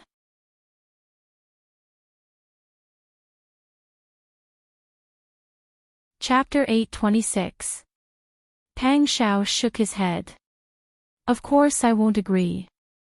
Mr. Xia and Mr. Su both feel that since someone wants to test me, it's the wisest choice for me to stay put. Otherwise, it'll be easy for the higher-ups to find an excuse to take action against me. But you don't have to worry about this matter. Everything has been arranged before I came. Moreover, my people also said that the Yuqi Yen should have arrived in Beijing by now. That person is busy with the Yuqi Yen for the time being, so he might not have the time to care about me." Qin Yining said, "You're thinking too simply. What's the difference between simple and complicated? I only know that our family must be fine. If I can't protect you, all the power and wealth I want will be in vain." Pang Xiao stopped in his tracks and lowered his head to look at Qin Yining seriously. Although he wasn't by her side at the critical moment, he definitely wouldn't allow himself to be negligent in the slightest when it was within his power. He treated Qin Yining as a treasure that he should cherish for the rest of his life. However, ever since she married him, Qin Yining had been living a bumpy life. Her life was even worse than that of an ordinary peasant woman. How could his most beloved treasure suffer every time? "Sister E, believe me. The current situation is temporary. I will definitely think of a way. I will protect you, the child, and our family." Pang Xiao carefully held Qin Yining's hand. "I know that I didn't do well enough previously and made you sad. I won't do it again. Sister E, are you still willing to continue to believe in me?" Qin Yining's heart was warm. Pang Xiao was an unyielding man. He was so domineering outside and made people tremble in fear. However, in front of her, he was always so gentle and careful. She knew that Pang Xiao cared so much about her feelings because she was the most important person in his heart. Qin Yining nodded, took the initiative to hug his waist, and buried her face in his chest. And this was after Qin Yining had taken the initiative to hug him. Pang Xiao cherished her so much that he protected her tightly. He was afraid that Qin Yining would blame him for suffering too much. Now that Qin Yining treated him the same as before, Pang Xiao's heart was touched even more. Such a gentle person should be well protected and let her enjoy the best happiness at this time. Qin Yining's muffled voice came from Pang Xiao's arms. "How have you been these days? Where are the two children?" She missed Pang Xiao and her two children so much. It was just that she had been very busy recently, especially after the incident with Qin Huayuan. Her mind was completely focused on this matter. After a period of shock, only then did she gradually recover. He was right in front of her, but her longing was like a flood that broke through the dam. "I've always missed you guys."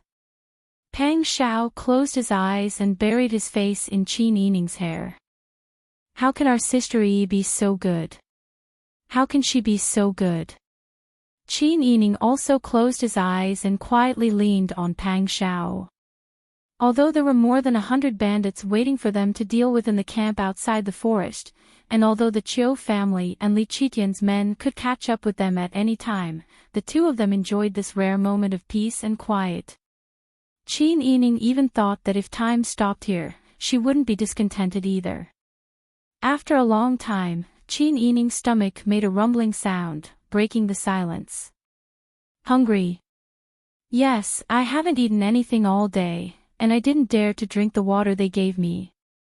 Qin Yining's face was red. Pang Xiao's heart ached. She was so thin, but she still didn't dare to eat or drink. Pang Xiao didn't want to let go of the group of bandits outside the forest. Let's go out first.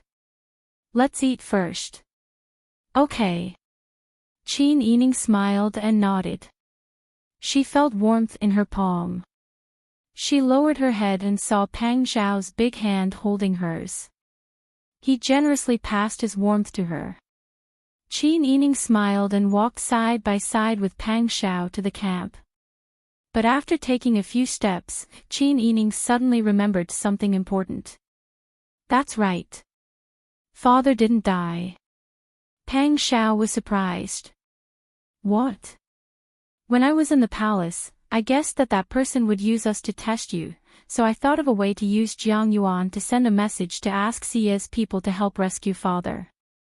When I heard the news of Father's death a while ago, I wasn't sure if Xia's people had succeeded. But since your majesty didn't find Father's body, I always had a glimmer of hope. I received a message the day before yesterday. It was written by Father himself. He is still alive and is in Xie right now. Pang Xiao was surprised and happy when she heard this. She held Qin Yining's hand and said, "That's great. Sister Yi, you are really a female Zhuge Liang." Qin Yining smiled and said, "What kind of female Zhuge Liang am I? I was so anxious at that time. You were in the south, so the distance was too far. I could only think of Xie, but at least it was done.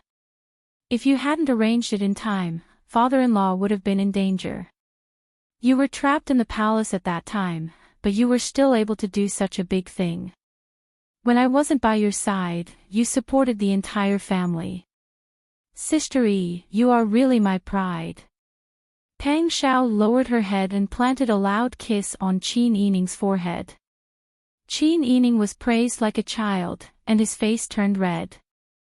"All right, don't keep praising me. What I did is nothing. You were the one who really turned the world upside down in the south. The structure of the imperial court was changed by you. In fact, at that time, they wrongly accused me of wanting to poison the prince. If you hadn't put pressure on me in the south, I'm afraid I wouldn't even have the chance to explain myself." Pang Xiao's smile froze on her face and gradually turned into anger. "Qiu Feishan's people have already told me about this. Don't worry, I won't let those people who want to harm you go." When the two returned to the camp, the sky was already completely dark. The group of bandits had been subdued by the Jinghu Wei. They were all tied up like dumplings and were strung together in groups of 3 to 5. In particular, the few people who were sleeping soundly on the ground in the center of the camp were the most conspicuous. Pang Zhao's face was calm and he made a hand gesture to Huzi. He then pulled Qin Yining to the side of the carriage and put her on the carriage with his hands on her waist.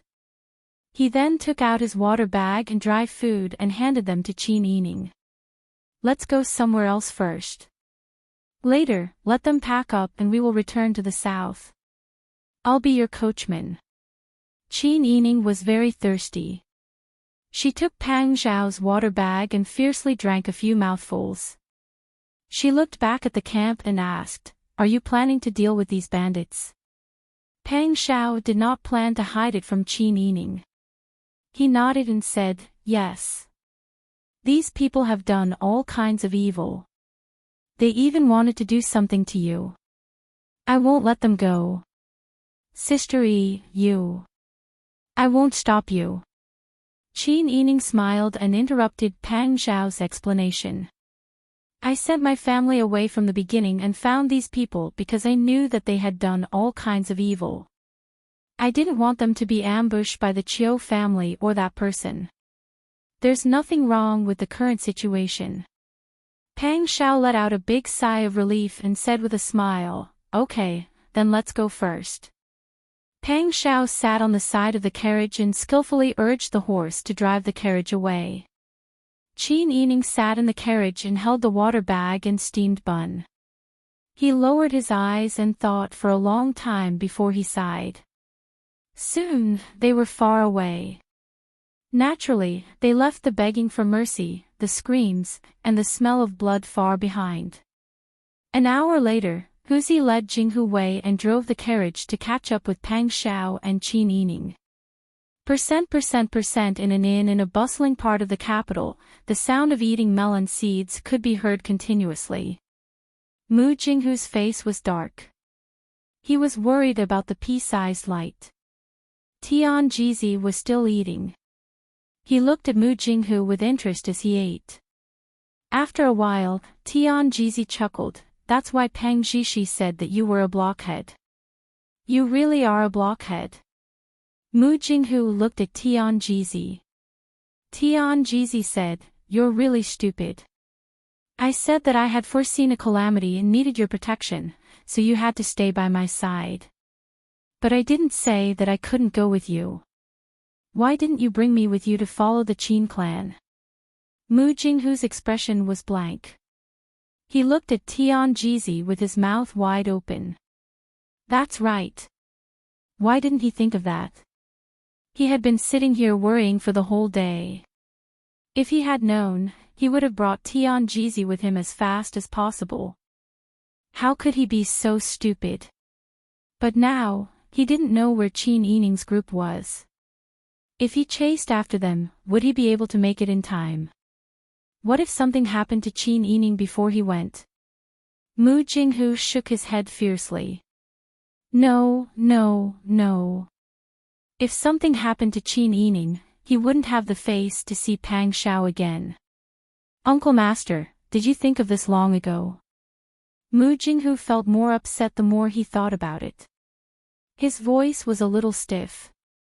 Tian Jizi patted the melon seeds on his hand and laughed even more happily. Yes, I thought of it long ago. It's so interesting to see an idiot like you scratching your head. Mu Jinghu stared at Tian Jizi expressionlessly. If this wasn't his uncle master, he would have punched him. Tian Jizi said, "You can't blame me for this. The Qin clan's existence has always been a big variable. Everything I do would have been much smoother without her. You know that I've always wanted to kill her." Mu Jinghu's eyes widened. Uncle Master, you didn't foresee that the Qin clan would face a calamity, so you deliberately left me behind, right? Do you think I'm a god? I asked you to protect me. Do you really think you're a big shot? Tian Jizi pursed his lips and lay down on the Kong bed. Since you think that way, let's not go. I'm more than happy to stay here. It's so comfortable. Mu Jinghu hurriedly shook his head. No, Uncle Master, let's go now. The sooner we leave, the less danger she will be in. I promised Pang Jishi to protect her, so I can't go back on my word. Mu Jinghu hurriedly packed his luggage. Tian Jizi lay on the Kong bed and admired Mu Jinghu's movements. He was in a good mood to see him so clumsy. Mu Jinghu packed everything properly and pulled Tian Jizi to check out of the hotel and buy 2 horses. Tian Jizi knew how to ride a horse, but he was too lazy and refused to get on. No, I don't want to ride a horse. It's too tiring. Mu Jinghu felt a headache coming on. Uncle Master, we're in a hurry to save a life. If we take a horse carriage, what will happen if we get delayed? Uncle Master, please make do with it. Their carriages are dragging and may not have gone far. We can ride fast and catch up quickly. After that, you can take the horse carriage, okay? He spoke as if he was coaxing a child. Tianjizi had enough of playing with him, so he reluctantly nodded. Okay, let's go. He stepped on the stirrups and sat on the horse with difficulty.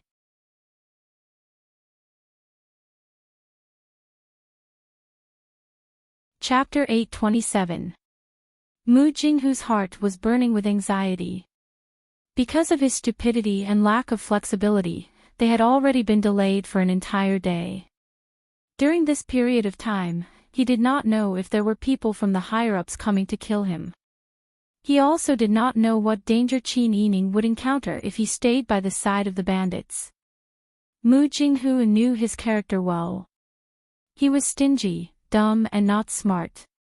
His character was passable, but he also had an unreliable martial uncle who was dragging him down. It was not easy for him to have such a good friend like Pang Xiao. Mu Jinghu really did not want to lose him. Moreover, a man of his word had enormous weight. Since he had promised Pang Xiao that he would protect Qin Yining, how could he go back on his word? He anxiously wanted to hurry on, but Tianjizi's riding skills were not very good. If he was a little faster, he would wobble and almost fall off the back of the horse. Mu Jinghu had no choice. Martial uncle, why don't I carry you? Let's share a ride. You'll carry me. Tianjizi pursed her lips in disdain. I won't. If you're really in a hurry, you can go first. I can ride slowly from behind. Mu Jinghu was angry and helpless. If he went any slower, what if something happened to him? However, looking at Tianjizi's innocent face, Mu Jinghu was completely helpless. She was his martial uncle, and he could not hit her, scold her, persuade her. Mu Jinghu even suspected that Grandmaster had deliberately left to travel for so many years without any news in order to avoid martial uncle. If I could leave, I would have left long ago. Martial uncle knows that I will not leave you alone. Don't say such things in the future. Mu Jinghu sighed. Tianjizi clicked her tongue twice. Looking at Mu Jinghu's agitated, angry, and helpless expression, she knew that if she continued to play, Mu Jinghu would very likely fly into a rage out of humiliation. Tianjizi softened his tone and said, Don't worry. Even if someone wants to make a move, it won't be near the capital. The family Qin team is so long and there are so many people. It's impossible for them to rush. They will definitely delay a lot of time on the road. They won't be able to go far, so the possibility of something happening today is not high, really. Mu Jinghu was skeptical. He did not believe Tianjizi's words, but he hoped that she was telling the truth. Tianjizi did not explain. He only snorted and said, It's up to you to believe it or not. Her nonchalant attitude made Mu Jinghu believe her and he felt more at ease. The two of them rushed into the night.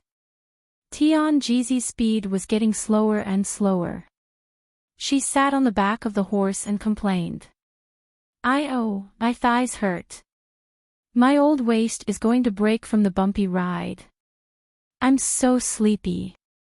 Why don't we rest for a while? Sleep for a while before continuing. Mu Jinghu did not say a word. He followed closely behind Tianjizi with a sullen face and mercilessly whipped Tianjizi's horse. The speed suddenly increased, and Tianjizi almost fell. You bastard! Tianjizi cursed and Mu Jinghu pulled a long face. The two of them rushed forward for a while and then slowed down at the same time.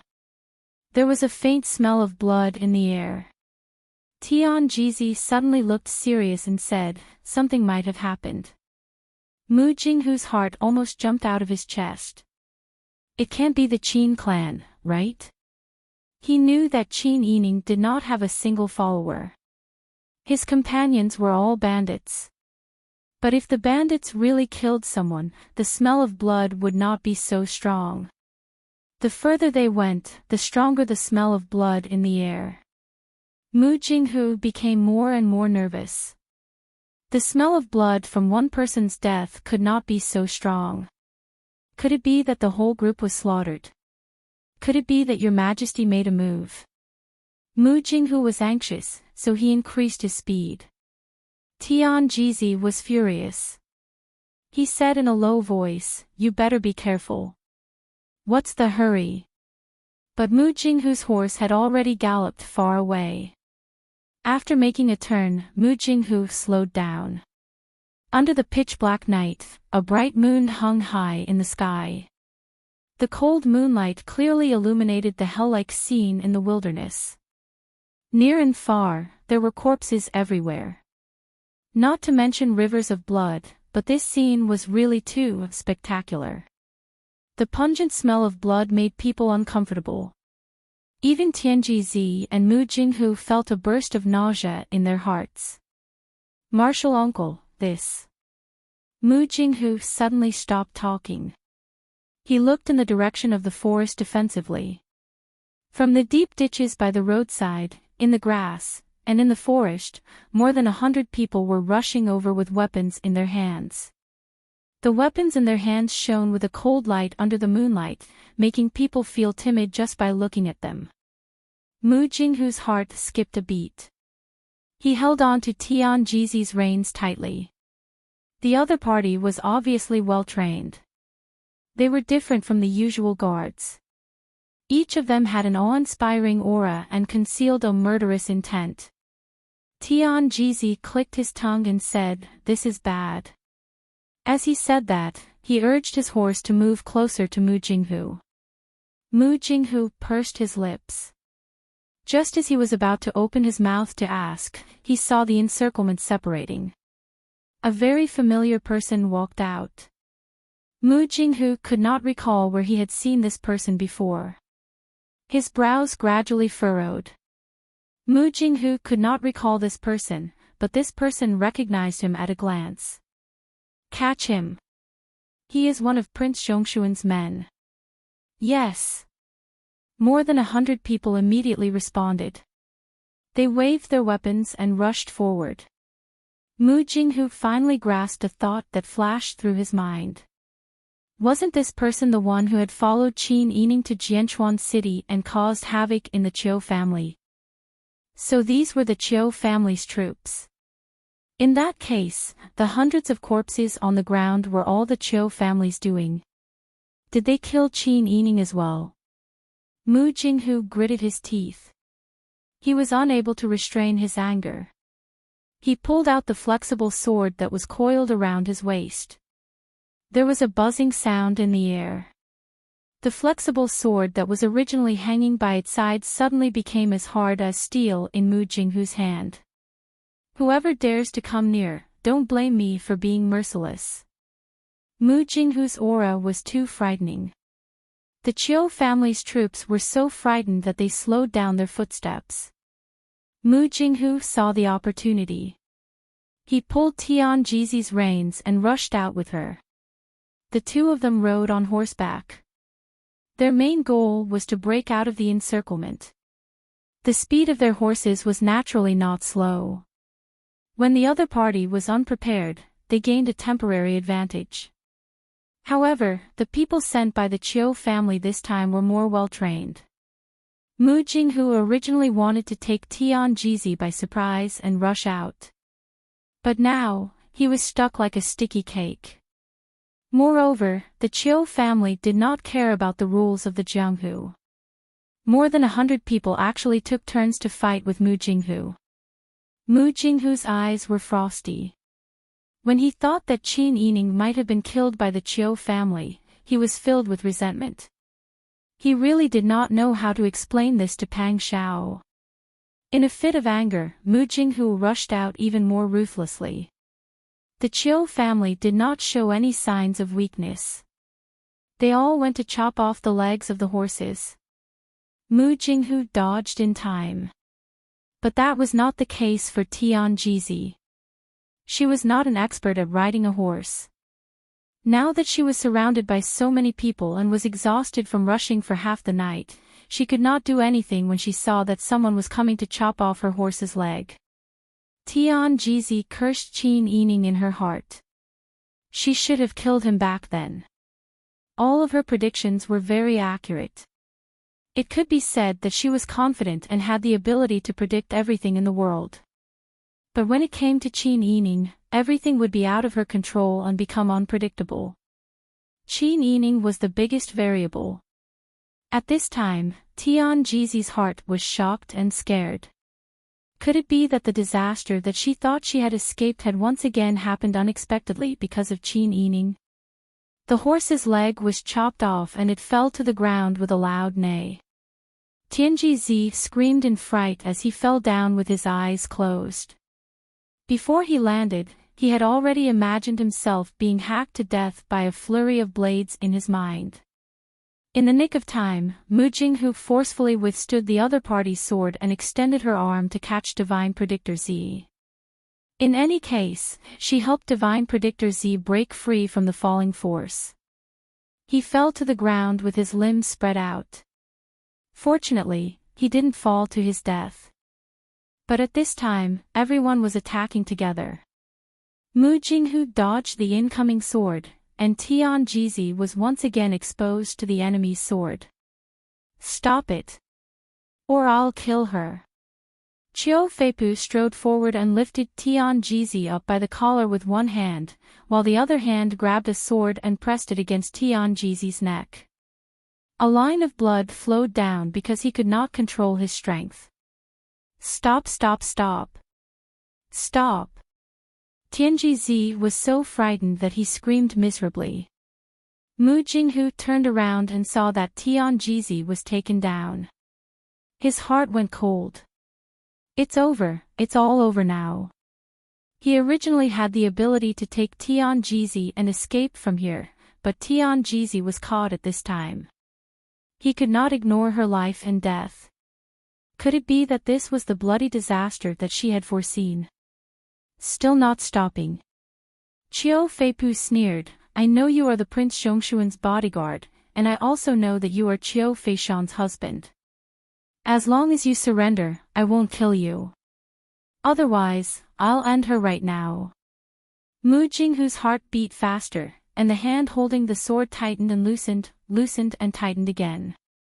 It seemed that Qiu Yuanming had arranged spies outside, otherwise how would he know that Qiu Feishan married him?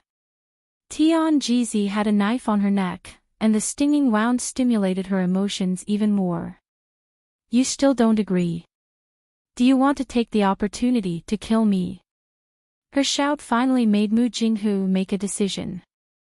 He could not let his martial uncle die. Otherwise, wouldn't he be betraying his sect? Mu Jinghu threw away the soft sword in his hand.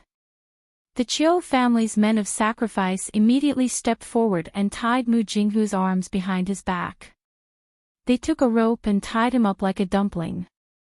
Tianji was kicked and fell to the ground with a cry. She was also caught and tied together with Mu Jinghu. Qiu Feipu looked around and said, "It's good to have these two people back. Let's go." His men all agreed, and took Mu Jinghu and Tianji away. Mu Jinghu's reaction was slow, but he immediately reacted.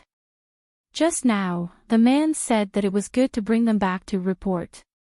That meant that these people did not complete their initial mission. They must have been sent to rob the family Qin's funeral procession, but they did not complete it. So the mountain bandit corpses all over the ground, perhaps it was arranged by His Highness. Was Qin Yining still alive, or had he been killed by Li Qitian's people? Mu Jinghu was puzzled, and could only be sent to a stronghold of the Qiu family near Jianchuan with Tianji. You're tuning into the LoveLore Library YouTube channel. We're so grateful for your support, and don't forget to subscribe to join us on this incredible journey through captivating stories. Your generosity through donations truly makes a world of difference, as it's the primary source of revenue that allows me to expand and enhance this channel for you. Thank you from the bottom of my heart for being a part of this adventure.